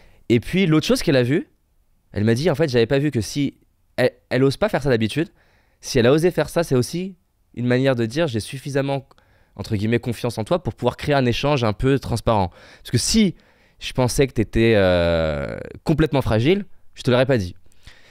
Et en fait, d'un coup, c'est comme si elle avait une vision de... Enfin, sa vision, elle s'est enrichie. C'est-à-dire qu'elle est passée de je suis complètement en manque d'attention de ma mère à une vision de... En fait, bon, ma maman, elle a ses traumas. Elle a fait de son mieux. Je me respecte et je m'honore dans la vision que j'ai eue il y a quelques jours parce qu'en fait, j'avais pas ce point de vue-là, ce recul-là. Et en même temps, j'arrive à voir sous quelle forme elle m'a donné cette attention, sous quelle forme elle m'a considéré. Et tu vois, là, il s'est pas écoulé 15 ans comme moi. Donc c'est ça qui m'intéresse d'avoir dans ta vision, c'est que elle avait, comment dire, c'était totalement légitime ce qu'elle a ressenti. Oui, tu lui as fait une accélération de prise de conscience. Alors, c'est bien, en plus, un très bon outil de PNL, hein, de faire ce changement de perception où en fait on change de chaise, on prend la place de l'autre et on se met avec son prisme à elle pour essayer d'ouvrir le champ d'action. Et ça, c'est vraiment c'est un exercice que j'ai toujours trouvé extrêmement puissant. Donc, et ça permet en effet d'accélérer dans certains cas le champ de conscience. Alors, je vais peut-être préciser du coup, peut-être que tu vas comprendre pourquoi je te donnais ça, c'est qu'en fait, moi, je suis totalement d'accord avec toi sur le fait que la personne, à ce moment-là, elle vit une expérience et ça, on peut que le reconnaître. La raison pour laquelle j'ai envie de creuser ta vision à toi là-dedans, c'est une fois que le David de 18 ans, il est reconnu dans « Ok, tu as l'impression de manquer d'attention », comment t'évites, c'est peut-être ça la question, comment t'évites que la personne, du coup, maintienne ce schéma et cette vision du monde de, ben oui, en fait, je suis dépendant affectif parce que mon père m'a pas donné de l'attention et au final, ça me donne pas de pouvoir Ouais. Alors déjà, je précise que c'est pas parce qu'on n'a pas reçu d'attention qu'on est dépendant affectif. Hein. Oui, bien sûr. Je précise, c'est important parce que il y a la carence affective. Déjà, ça, c'est sûr qu'on a une carence affective, mais ça ne veut pas dire forcément qu'on a basculé dans un trouble de la personnalité dépendante. Okay. D'où l'importance de toujours réaliser, et c'est l'objectif d'un psychologue, hein, de réaliser des diagnostics, un diagnostic plus complet d'où on est, pour ne pas s'enfermer dans la case. Je suis dépendant affectif, je suis dépressif, je suis anxieux chronique. J'ai toujours, je suis migraineux. C'est par exemple des mots comme ça. J'ai des patients, je suis toujours très attentive à la façon dont on me parle, au-delà les mots utilisés. Si on dit par exemple je suis migraineux ou migraineuse, ça veut dire que je me suis identifiée à mon symptôme. Alors, et si je m'identifie à mon symptôme, eh ben après je vais avoir du mal à en sortir puisque j'existe à travers symptômes. Qui je serais si je suis plus dépendant affectif? Mince, mais alors il faut que je construise quelqu'un d'autre. Vraiment, j'insiste sur ça. C'est d'où l'importance d'ouvrir le champ dans le travail thérapeutique. Quelqu'un qui a ça, l'importance de faire un travail thérapeutique. Comme je dis, on ne fait pas un travail thérapeutique parce qu'on a un problème. On fait un travail thérapeutique parce que on se fait un cadeau de vie. Alors il y a le champ, on peut en parler, entre la thérapie et le coaching. Pour moi, alors je suis très au clair là-dessus, il n'y a pas de bataille entre les deux. Je pense qu'aujourd'hui, dans un chemin de vie et un travail sur soi contemporain, un un psy, d'une façon ou d'une autre, il va intégrer à un moment des éléments de coaching, des outils dedans, parce que c'est la demande contemporaine aujourd'hui. C'est pas seulement de dire, ok, super, j'ai compris, il faut que je lâche prise, mais explique-moi comment tu fais. Et si on donne pas les outils à la personne, moi je me rappelle, il y a quelques années en arrière, le psy qui m'a dit, faut lâcher prise, je me suis dit, je vais le tuer. Je vais le tuer parce que il me dit ça. C'est dur. Ok, mais la question que tu dis, c'est, ok, mais comment je fais? Et la réponse c'était, c'est à vous de faire ce chemin. Et là, c'est facile, quoi. C'est facile. En fait, tu me dis un truc, tu ouvres les portes, mais tu n'as pas les réponses, quoi. Donc, et d'ailleurs, c'est ce qu'a fait, avec le temps que j'ai voulu transformer, révolutionner un peu le monde de la psychothérapie pour faire en sorte qu'il évolue par rapport à le côté contemporain qu'on a aujourd'hui. Mais pour revenir donc sur cette question de se dire, ok, je me suis construit, une idée. Je suis coincée à cet endroit-là, c'est tout le propre d'un travail thérapeutique. C'est d'arriver déjà à accepter le ressenti du moment sans le remettre en question. Et ensuite, petit à petit, de dérouler pour amener la personne à pouvoir ouvrir justement un champ, un prisme beaucoup plus ouvert. J'ai une image qui m'arrive, là je te la transmets parce qu'elle m'avait beaucoup interpellée il y a des années en arrière. C'est, tu sais, tu fais un focus sur, comment dire, il y a un zoom sur une image. Et donc tu vois quelqu'un qui est comme ça, comme si, tu sais, il y avait une sorte il était en prison, il est enfermé comme ça. Et la personne, donc, tu te dis, mince, dans la petite BD, il peut pas sortir. Et puis, au fur et à mesure, voilà, tu vois la BD, elle est géniale. Tu vois, en fait, on dézoome, puis en fait, on se rend compte que la personne, elle tient une sorte de barrière, de barreau, mais qu'en fait, il n'y a rien autour, et elle peut passer. Et c'est exactement ça. Cette image-là, cette métaphore, c'est ça le travail thérapeutique, c'est ça le travail de développement personnel. C'est-à-dire que de temps en temps, quand je suis comme ça ne veut pas dire que c'est pas vrai ce que je vis, c'est mon ressenti. Mais si je prends un peu de recul et au fur et à mesure que je m'ouvre sur des éléments, j'ai plein de nouvelles choses de conscience qui arrivent et qui me permettent de prendre d'autres chemins. Non, mais en fait, je pense que tu as posé le doigt sur le truc qui était un peu ma zone de friction. En fait, c'est ça je trouve, encore une fois, il y a toujours une forme d'équilibre, il y a deux côtés. C'est-à-dire qu'à la fois, ça peut être guérisseur de pouvoir d'un coup avoir une forme de diagnostic et de se dire « Ah, en fait, ce que je vis, c'est de la dépendance affective. » Et de l'autre côté, c'est ça que je voulais creuser avec toi, le danger de « Ah, donc je suis dépendant affectif. Ouais. » Et donc c'est pour la vie. Non, pardon. Pour la vie. Voilà. Et c'est ça, moi, des fois, qui m'attriste et qui presque me met en colère. Tu parlais tout à l'heure de ton combat de la liberté. Moi, un de mes combats, c'est que les gens, ils aient du pouvoir dans leur vie. Entre autres, je me suis senti impuissant dans mon cheminement. Et parfois, ça m'attriste pour certaines personnes quand je vois qu'ils se disent alors je suis content pour eux parce que je sens qu'il y a une forme de progrès grâce à l'identité, et en même temps j'entends l'abandon de en fait je suis dépendant affectif, ou j'en sais rien. Qu'est-ce que j'ai entendu d'autre sur par exemple les formes d'intelligence aussi, donc des personnes qui vont dire je suis HPE, je suis HPI, voilà, je suis hypersensible. Je vois que ça les aide, et en même temps que ça les aide, d'un côté, d'un coup il y a écoute, je suis désolé, ça, je suis très contente que tu me parles de ça parce que pour toi et pour tout le monde, je vais essayer de donner une piste géniale et qui va refaire un lien avec ce que tu disais tout à l'heure. Je t'ai dit, il y a un sas. Tu te rappelles tout à l'heure, j'ai parlé des victimes, le fait d'être victime, mais en fait, ou de la compassion, peu importe ce qu'on vit quand on a un choc de vie et qu'il y a des étapes. Et en fait, c'est exactement la même chose dans notre cheminement et dans le travail thérapeutique, dans le travail de développement de soi.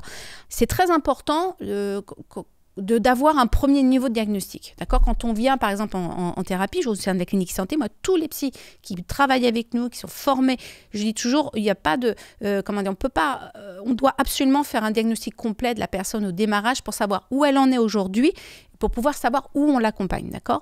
Parce qu'en effet, comme je disais tout à l'heure, derrière le burn-out, ça peut cacher une dépendance affective, une dépression. Donc, c'est important de tapisser large, déjà, premièrement. Mais si, par exemple, tu viens chez moi et on est en échange, puis je me rends compte, en diagnostic, que, par exemple, il y a un petit côté HP chez toi, au potentiel, d'accord ?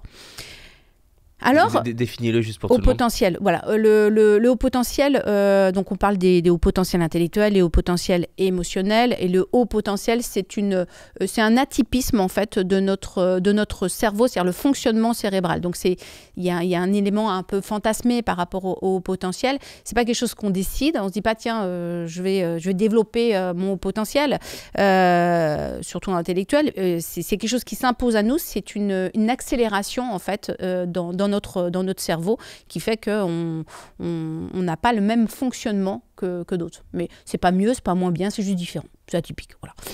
Et si par exemple il y a un côté HP, eh bien d'un seul coup, alors que toi tu arrives et tu t'es mal dans ta vie, tu t'es en quête de sens, tu t'es en dépression, et que je commence à expliquer que potentiellement, il y a ça chez toi. D'un seul coup, tu sais, tu peux tu peux t'y accrocher parce que d'un seul coup, tu as quelque chose et c'est important de se dire « Ah, mais c'est peut-être la réponse à toutes mes problématiques, mes problèmes relationnels, mes problèmes de poids, mes problèmes de j'étais nulle à l'école. » Donc, c'est un premier élément de réponse. T'imagines comment tu as envie de t'y accrocher. Ouais, c'est de l'espoir. Sûr. Mais voilà.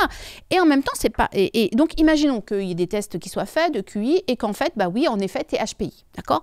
Eh bien, et c'est un fait. Je rappelle que d'ailleurs, entre HPI et HPE, HPI, c'est le seul test, le test de QI. Celui-ci est un test clinique et officiel, scientifique. Les autres ne sont pas des tests qui aujourd'hui sont. Voilà. Ça n'empêche pas de les regarder, mais ils sont très intéressants. Mais il y en a qu'un qui est entre guillemets officiel. Alors, c'est pareil, ça me fait marrer quand on dit officiel. Parce que qu'est-ce qui est officiel, pas officiel ? Alors, il y en a un, en fait, HPI, c'est parce qu'en fait, c'est édité par les ECPA, par les ECPA, mais en fait, du coup, derrière, voilà. Bon. Il y a une forme de structure qui légitimise plus. C'est ça. Mais c'est pas forcément dire que c'est parfait. Voilà, exactement. Imaginons que tu identifies que tu es au potentiel. Il va falloir digérer cette information. Et au démarrage, tu as envie d'en parler à tout le monde. Et parce que pour toi, c'est un peu une révélation. Donc, ça peut être ça, comme la dépendance affective, comme autre chose, tu vois. Et là, tu commences à avoir un trouble du comportement alimentaire. On dit, tu as un trouble du comportement alimentaire. Ah, bah, c'est parce que j'ai un trouble. D'un seul coup, tu poses des réponses sur quelque chose sur lesquelles tu avais une sorte d'errance. Tu sais, comme l'errance de diagnostic. Le jour où on te dit, tu préfères savoir que tu as une problématique liée à l'endométriose et que c'est ça, plutôt que qu'on te dise rien. C'est terrible. L'errance du diagnostic, l'errance de ne pas savoir, c'est terrible. Le jour où tu l'as, tu dis « Ok, c'est la première étape. » Donc, ok, tu peux te référer à ça. Et là, le travail du psychologue ou du thérapeute, ou même du coach, s'il y en a. S'il est bon. S'il est bon. Je ne forme que des bons psys.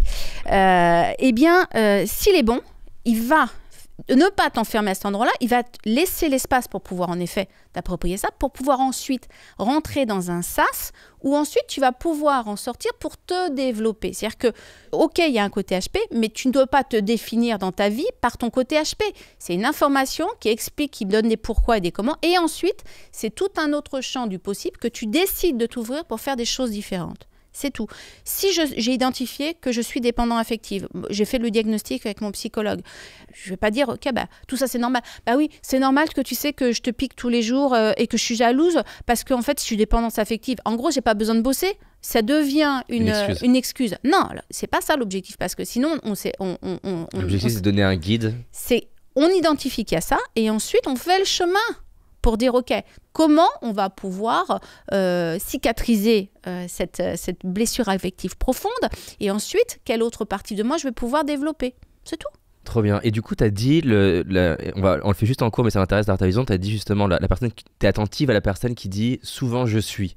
Oui. Donc en mode identité. Oui. Et c'est pas une critique quand je dis ça, non, c'est juste, voilà, c'est vraiment... mais du coup, est-ce que quelqu'un qui nous écoute, il y a quelque chose à apprendre de ça? Est-ce que moi qui écoute, je peux me dire, tiens, c'est vrai que je le dis souvent, est-ce que du coup tu conseilles une autre manière de le formuler? Est-ce que tu conseilles que c'est juste prendre conscience que je suis beaucoup en train de m'identifier à ça? C'est quoi l'apprentissage que tu veux? Oui, alors déjà, on ne dit pas à quelqu'un, ah bah t'as vu, t'as dit, je suis dépressif, c'est que tu t'es identifié à ton symptôme. Ouais. Merci, super. L'autre va être content en face. Pas lui faire la double peine non plus. Mais si c'est pour vous et vous vous rendez compte qu'en effet, vous êtes un petit peu identifié à votre symptôme et que vous comprenez pourquoi. C'est parce que quelque part, vous en souffrez tellement que vous avez besoin d'être légitimé dans votre souffrance ou dans votre questionnement. Il n'y a pas à juger. Pour moi, toujours... J'observe, quoi. Voilà, j'observe. Jamais on juge. Le jugement nous fait perdre un temps fou. et ça revient à ce que je disais, la colonne vertébrale de confiance, l'amour de soi, je m'aime dans tous mes états d'être, donc de façon inconditionnelle. Et c'est de se dire, tiens, je vais objectiver le fait qu'aujourd'hui, je vais essayer de un peu dissocier le symptôme de moi. Et quand je dissocie petit à petit le symptôme de moi ou de ce qui est là, eh bien, il y a un champ du possible qui se construit dans lequel moi, je vais pouvoir construire la personne que je veux être, dont j'ai besoin d'être, vers laquelle je souhaite évoluer. Tout simplement. Et alors je dis tout simplement, Oui, c'est un cheminement. C'est un cheminement. La dépendance affective, quelqu'un qui est en dépendance affective, c'est pas magique. Vous n'allez pas en un mois dire ça y est, je suis plus dépendant affective. C'est un travail thérapeutique qui peut prendre 3 mois, 6 mois, 9 mois, 1 an. Et c'est pas grave. Il y a des personnes qui vont s'en sortir plus facilement, rapidement en 3 mois. Puis il y a des personnes pour qui ça va prendre 2 ans, 3 ans. C'est pas grave. Ce qui compte, c'est le chemin. Yes. Ça me va très bien. Ouais. Un moment où tu serais stressé, tu as de l'anxiété, moi je sais pas, ça m'arrive des fois, soit parce que j'ai moins bien dormi, ça se cumule, j'ai moins bien dormi, j'ai des nouvelles qui est dans mon activité qui sont stressantes pour moi, bref, il y a tout un tas de facteurs qui peuvent se cumuler et donc je ressens une forme d'anxiété. Toi, quand tu ressens ça, c'est quoi toi ta manière de revenir au centre, de te recalmer? Moi, je vais courir. Tu vas courir.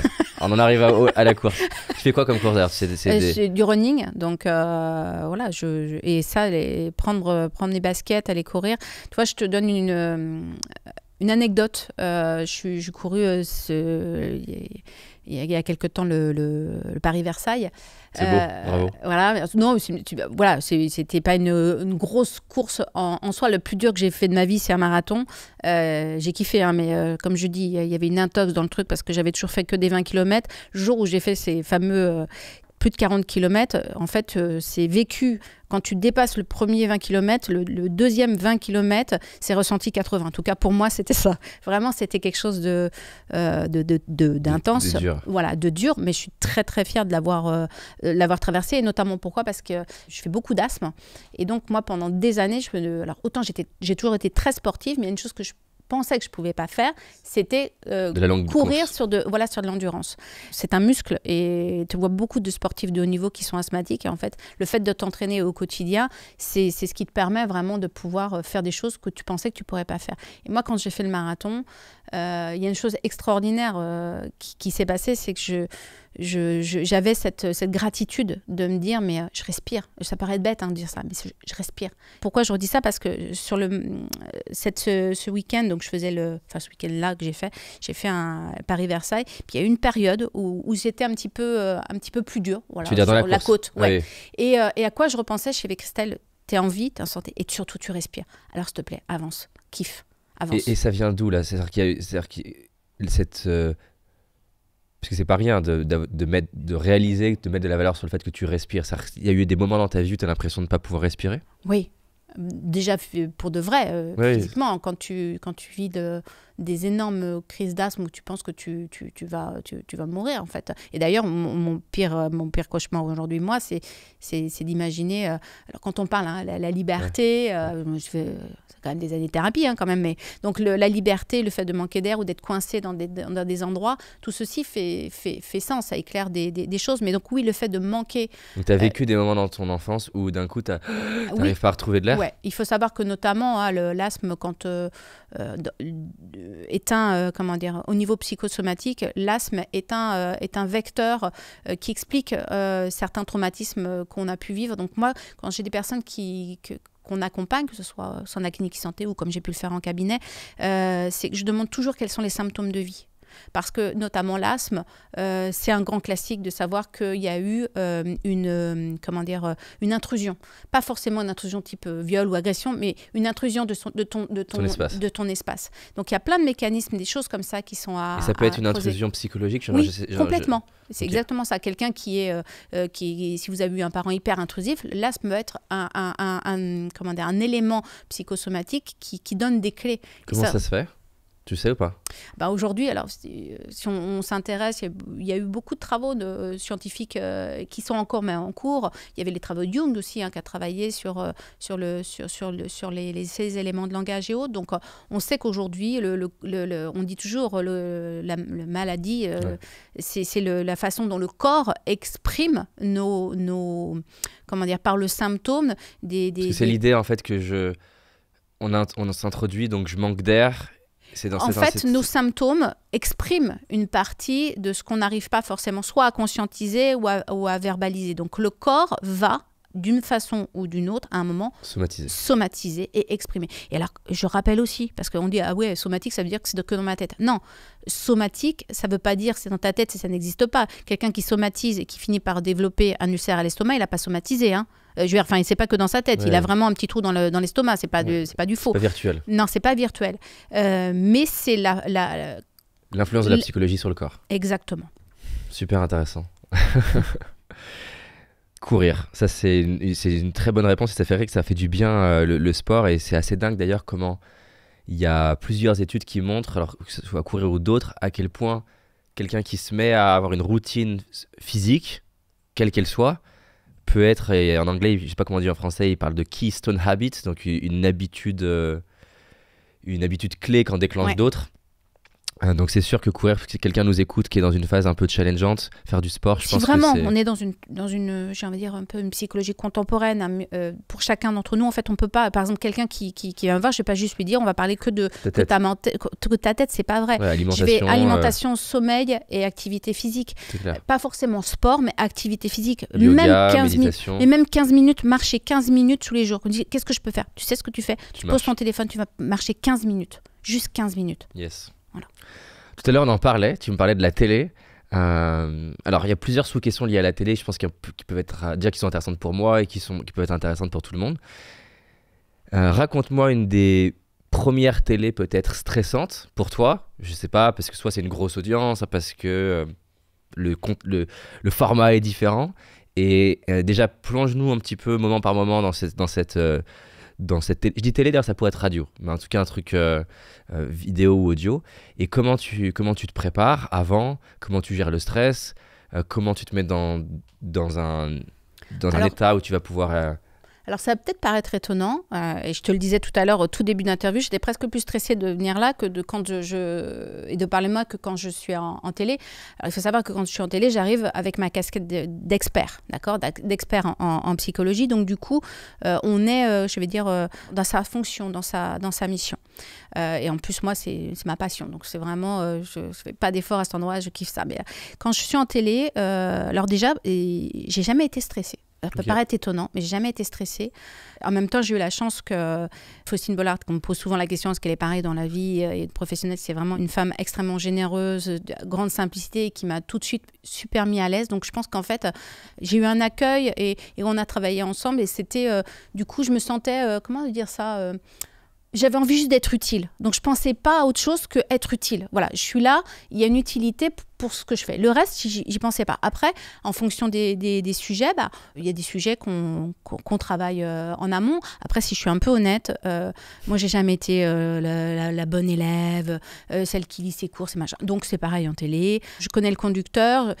C'est mon métier, la psycho. Donc, quand un patient vient, je vais pas me dire avant, vous restez dans la salle d'attente parce que faut que j'aille relire mes notes. Donc, c'est pas vrai. Il y a la spontanéité. C'est pareil. On a le conducteur, on connaît le sujet. Mais après, j'ai envie de dire, c'est la spontanéité du moment et notre métier après sur la façon de décrypter.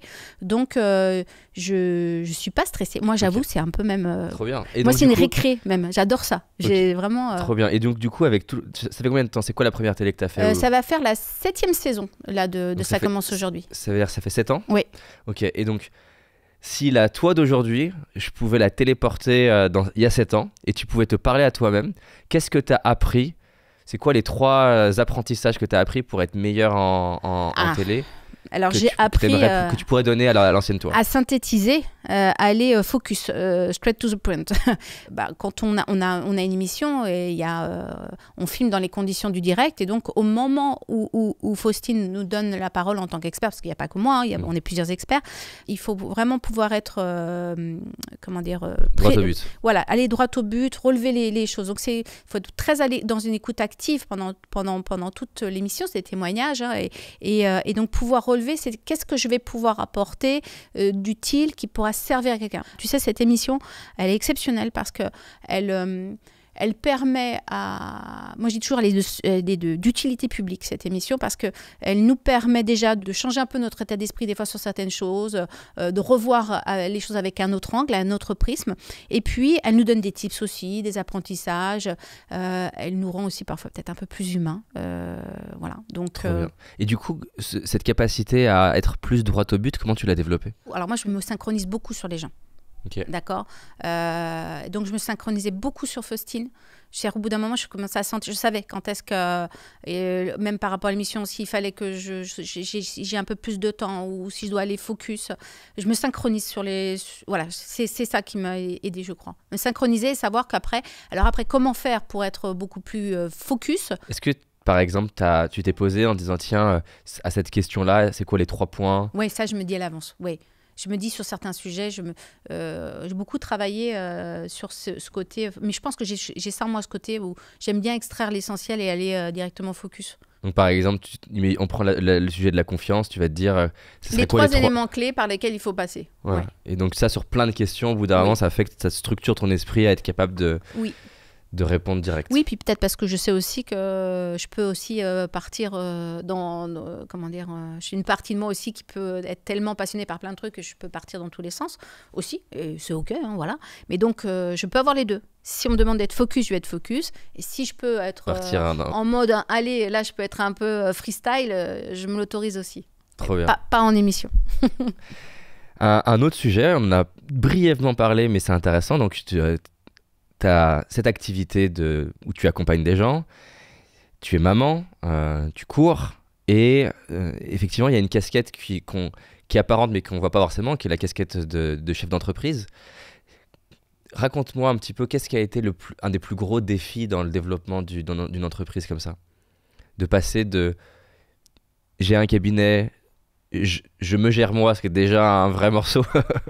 Je me gère moi, je fais mes sessions, je développe mon cabinet, à d'un coup, j'ai plusieurs psys qui travaillent avec moi, j'ai des équipes, j'ai du marketing, j'ai un développement d'activité. Ça a été quoi un des plus gros challenges pour faire cette transition? Déjà, ce qui m'a amené à mettre en mouvement, à créer la clinique e-santé, ça a été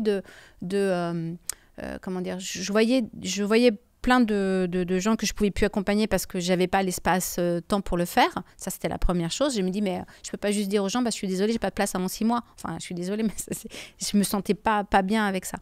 La deuxième chose, c'était que je crois que depuis que je me suis passionnée à la psychologie et la psychothérapie, j'ai toujours eu ce côté où j'avais le sentiment... Alors attention, quand je vais dire ça,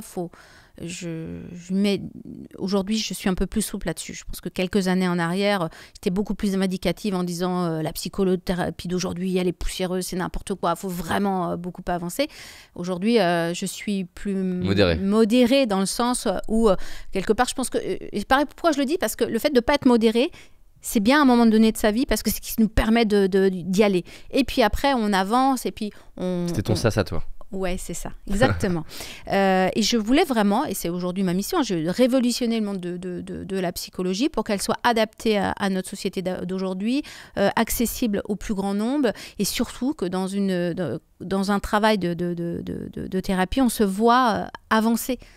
Tu vois, pas juste se dire ok et on se revoit la semaine prochaine et qu'est-ce qui s'est passé. Non, j'ai vraiment besoin de projeter tout cela et que ça soit extrêmement concret pour les gens. Par exemple, si tu es une maman, tu es en congé, je veux dire, tu viens juste d'accoucher et que tu fais une dépression postpartum, super, il faut que tu prennes rendez-vous chez le psy, il faut que tu y ailles avec ton... Moi, j'ai eu ça, j'ai une maman qui venait, elle s'excusait, elle avait son bébé avec son maxi-cosy et je dis, mais vous excusez pas. Et là, je me dis, mais... Elle est venue 1 fois, 2 fois, elle va pas revenir parce qu'au bout d'un moment, ça sera trop. La logistique autour va être trop importante alors que son besoin est là. Eh bien, c'est comment, en fait, le fait de faire une thérapie en ligne, à distance, permet, en fait, d'enlever les freins pour pouvoir rentrer en thérapie. Puis après, c'est pareil, je me suis dit, mais c'est marrant, quelles sont les résistances d'un patient? Et il vient 1 fois, il vient 2 fois, puis des fois, il a oublié de venir, il a oublié de décaler son rendez-vous, puis il n'ose pas te rappeler parce qu'il est mal à l'aise. Enfin, il y a plein de choses qui rentrent en compte. Et donc, je me suis dit, comment je réfléchis à la fois la thérapie, mais aussi le fonctionnement de l'engagement en thérapie pour qu'une personne, elle puisse aller jusqu'au bout de sa démarche. Donc, c'est comme ça que j'ai pensé, j'ai construit la clinique e-santé. Mais moi, je suis une femme de santé, de métier. hardcore. Alors, j'ai eu d'autres vies avant. Hein. Alors, je pense que ça m'a aidé parce que dans d'autres vies, j'ai pas été psy toute ma vie. Je pense que ça m'a aidé pour créer l'entreprise. Mais le plus gros défi, ça a été justement d'embrasser tous les autres métiers qui sont celui du chef d'entreprise, qui est, tu as la partie technique, par exemple, développer une plateforme, super. Comment tu fais, toi? Moi, il a fallu que j'apprenne ce que c'est que développer une plateforme. Qu'est-ce que c'est qu'une plateforme SaaS? Alors voilà.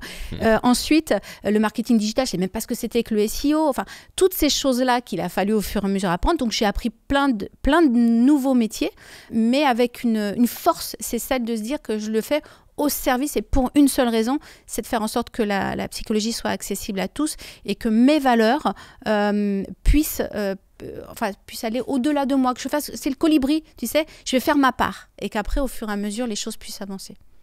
Et quand tu dis apprendre tous ces métiers, comment tu t'y es pris? Dans le sens, tu les as fait toi-même, tu as recruté des gens et tu as appris du coup à leur contact ce que leur métier impliquait, par exemple le SEO ou le montage ou le marketing digital ou le recrutement. Comment tu t'y es pris? Je me rappelle une phrase que j'avais entendue il y a quelques années en arrière, en disant il y a 2 types de personnes dans la vie. Il y a ceux qui font tout toutes seules et ceux qui mettent une grande énergie à savoir comment être bien accompagné. Et je pense qu'en fait, rapidement dans ma vie, j'ai compris que ce qui était important, c'est pas que je fasse tout moi-même parce que je vais faire petit, mais je vais rester dans l'artisanat. Je voulais pas. Je vais pas te mentir. Pour la clinique santé, quand j'ai des grandes ambitions, pas ambition dans le sens business, mais ambition dans le sens, c'est vraiment, je souhaite vraiment qu'on révolutionne la façon de voir la santé mentale. Je milite beaucoup pour la santé mentale décomplexée. Je veux que la honte, elle change de camp. Aujourd'hui, on n'ose pas encore, il y a beaucoup de tabous. Ah bon, la dépression, on en a honte.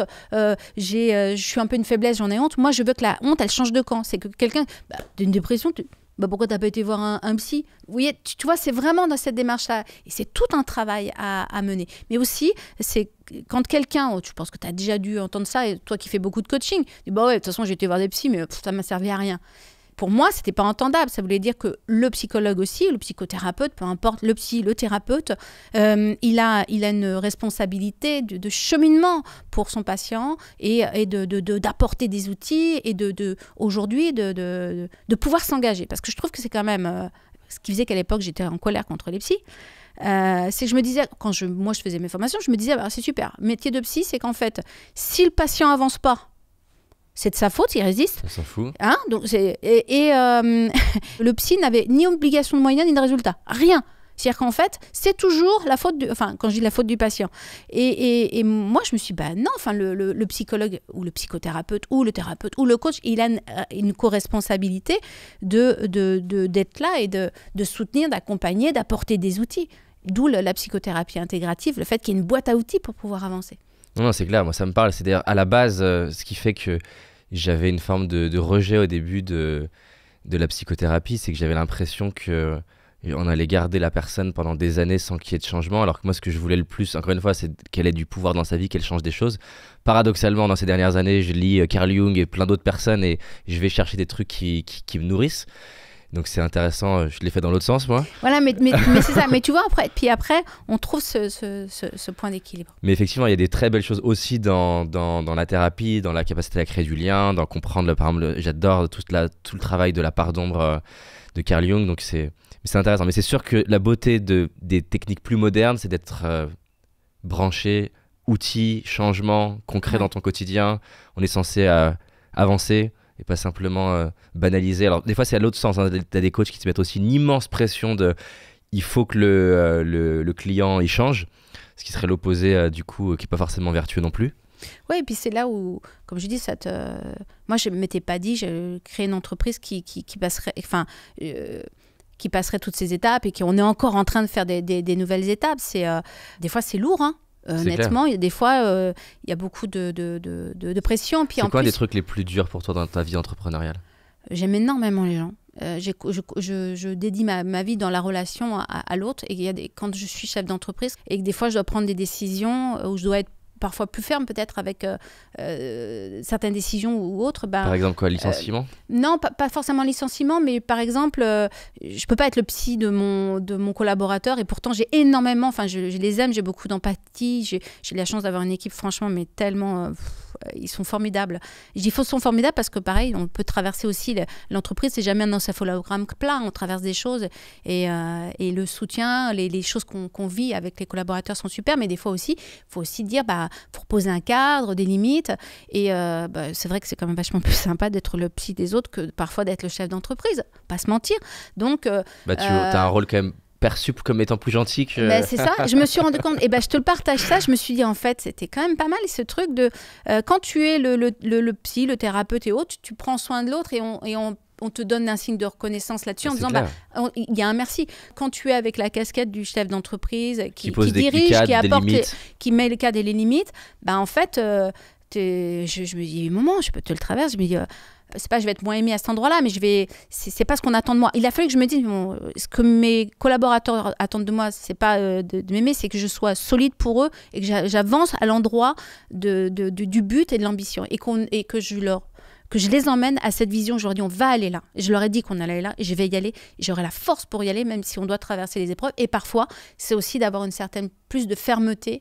Et puis les endroits où je ne suis peut-être pas tout le temps super ferme, et savoir être accompagnée avec d'autres personnes dans mon entreprise qui ont cette qualité-là que j'ai pas. Parce que je vais développer certaines choses, ça va pas se voir. Parce que le travail qu'il faudrait que je fasse, par exemple, moi je suis pas quelqu'un de super organisé, par exemple. Voilà, c'est pas mon truc. Ce qui va souvent avec le côté créatif. Voilà, non, c'est pas mon truc. Je suis là pour la vision, l'ambition, j'ai la partie métier et créativité, oui, mais toute la partie organisationnelle qui va avec n'est pas toujours. Je vais le faire. C'est pas que je peux pas le faire, mais c'est pas ce qui me fait kiffer. Il y a un super bouquin pour toi du coup qui s'appelle Rocket Fuel. Ouais. Non, je le connais pas. Tiens. C'est un très très bon livre. Moi, il m'a beaucoup aidé. Qui parle, donc la métaphore, c'est que pour créer une roquette, une fusée, la faire décoller, tu as besoin d'hydrogène et d'oxygène. Et donc toute la métaphore repose sur le fait que la boîte a besoin de deux profils.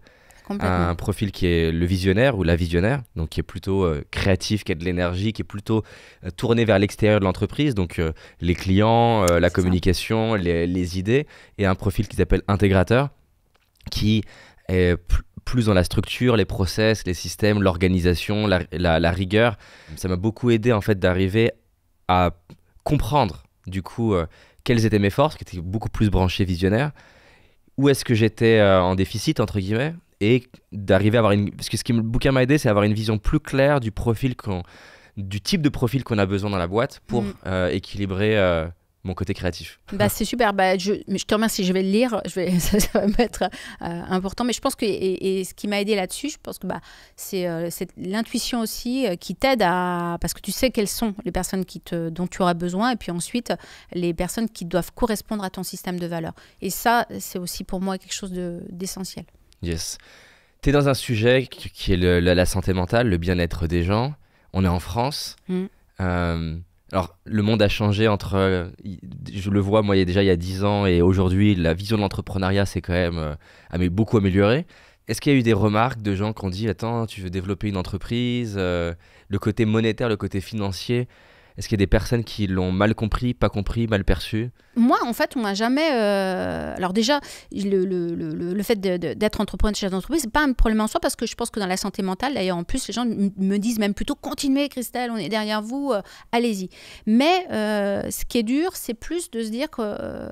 c'est un peu comme un acteur, tu sais, s'il est acteur, peut pas être chanteur, mais dans une case. Et alors, si je suis psy, alors ça va parce que je suis psy dans le domaine de la santé mentale, ça passe. Mais alors, t'imagines qu'il y a un côté où je fais de la télé, je suis psy, j'adore la peinture. En fait, c'est la composition de tout l'ensemble qui fait que c'est comme si en fait on devait choisir un coin, et moi, j'ai pas envie. J'ai pas envie de choisir un camp, je suis toutes ces dimensions et parfois c'est un peu lourd parce qu'on peut te faire sentir, tu sais, ne jamais être dans la bonne case. Voilà, ça c'est le plus dur. Ah bah ça je comprends, voilà. Je comprends énormément parce que moi je le vis aussi clairement dans le côté... Et surtout quand on te demande typiquement de te présenter dans des débuts d'interview où on attend de toi que tu te dises est-ce que tu es entrepreneur, est-ce que tu es youtubeur, est-ce que tu es coach, est-ce que tu es consultant, c'est tout en fait, pourquoi je devrais choisir. C'est ça, donc tu es qui? Je suis Christelle. En fait vraiment avec toutes les parties paradoxales. Parfait. Tiens, prends 3 cartes que tu pioches au pif. Au hasard. Donc c'est 3 questions, donc tu peux les retourner. Et donc c'est des réponses rapides. Questions et réponses rapides. Quel est le meilleur conseil que vous n'ayez jamais reçu?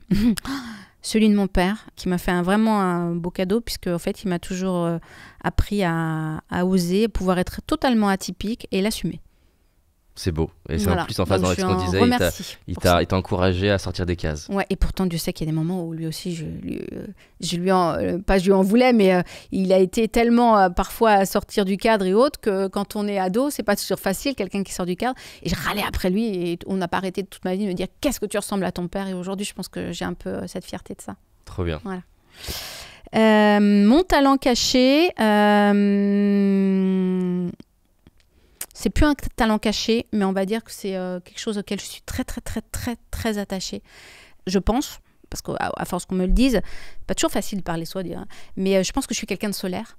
Et en fait, le fait d'être solaire, comment dire, c'est quelque chose qui peut qui rayonne à plein d'endroits de ta vie.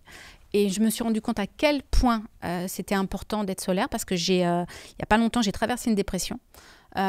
Et pendant un temps, j'ai perdu ce côté solaire. Et c'était terrible. Rien d'autre n'a de valeur, mais ça a de la valeur. Pourquoi? Parce qu'en fait, ce côté solaire, c'est ce qui fait que ça me relie à l'autre et à moi aussi. Et donc, du coup, je suis attentive à ça. Puis, je suis aussi... je parle de la dépression parce qu'on peut tous en traverser une. C'est très important de se dire qu'on ne peut pas se dire « je ne traverserai pas une dépression, ça ne passera pas par moi ». Moi, je m'étais toujours dit « Christelle, c'est bien un truc que tu ne traverseras jamais dans ta vie, c'est une dépression ». Donc, c'est la seule que tu as eue pour l'instant. Ouais, c'est la seule que j'ai eue pour l'instant. Merci.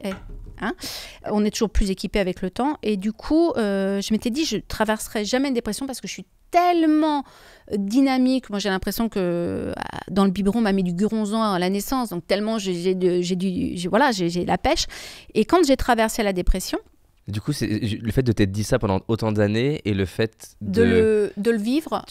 Alors, je l'ai pas. Alors, on vit jamais bien une dépression. Oui, mais est-ce qu'il y avait une forme de honte? Le fait d'être. Non, pas du tout. Parce que le fait de. Je rappelle qu'en tant que psy, il y a une. Alors, c'est pas parce que tu es psy que du coup, tu vas pas. C'est comme un cancérologue qui dirait il n'aura pas le cancer. C'est débile, ça n'a pas de sens. C'est pas parce que c'est un mauvais cancérologue parce qu'il a le cancer. C'est pas quelque chose qu'on décide. Mais quand on le traverse, le fait d'être psy m'a permis en fait d'avoir tout de suite la conscience de ce que je traversais et de le traverser étape par étape. Par contre, ce que je n'avais pas perçu, et le cadeau caché de la dépression, c'est de se rendre compte à quel point... le côté solaire est important. Ouais, voilà, c'est ça. Et de lui donner cette valeur-là. Et puis aussi comment dire... ça a été quoi une des choses qui t'a permis... Enfin, il y a plein de choses, j'imagine, dans cette, la thérapie que tu as fait pour arriver à retrouver le côté solaire dans cette dépression. C'est quoi la chose qui t'a le plus aidé dans ce cheminement? Dans cette dépression-là, on va dire, je me suis plus fait une autothérapie. D'accord. C'est-à-dire que là, j'avais pas le besoin, j'ai pas ressenti le besoin d'être accompagnée. Okay. Alors déjà parce que j'avais la matière avec moi, ça veut pas dire qu'il faut pas faire ça, c'est pas du tout de la toute-puissance, tout sauf ça. Mais je me suis un peu fait mon autothérapie et j'ai beaucoup couru. Voilà, le running a été... Voilà, on va pas se mentir. Ça t'a fait courir. Ça a été un chemin. Et en même temps, je sais aussi que dans la dépression, parce que j'accompagne et je forme les psychologues aussi à cet endroit-là, on t'impose de ralentir quand tu fais une dépression. On t'impose de ralentir. Et pourquoi on t'impose de ralentir? Toi, tu es au volant de ta vie, tu es sur l'autoroute de ta vie, puis à un moment donné, tu as la dépression qui vient te chercher. La dépression t'oblige à sortir de l'autoroute et prendre les petites routes, les départementales, et regarder les détails de ta vie. Ceux d'aujourd'hui, ceux d'hier. Quand tu dis on t'impose, juste pour être sûr de bien le comprendre, c'est la dépression qui te l'impose ou le thérapeute qui te l'impose? Non, la dépression. Ok, d'accord.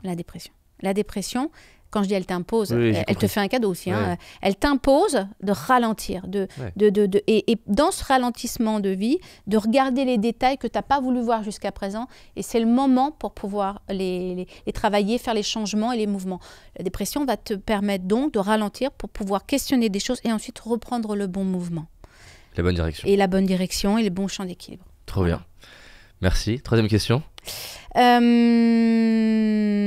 quoi êtes-vous la plus fière de mes enfants?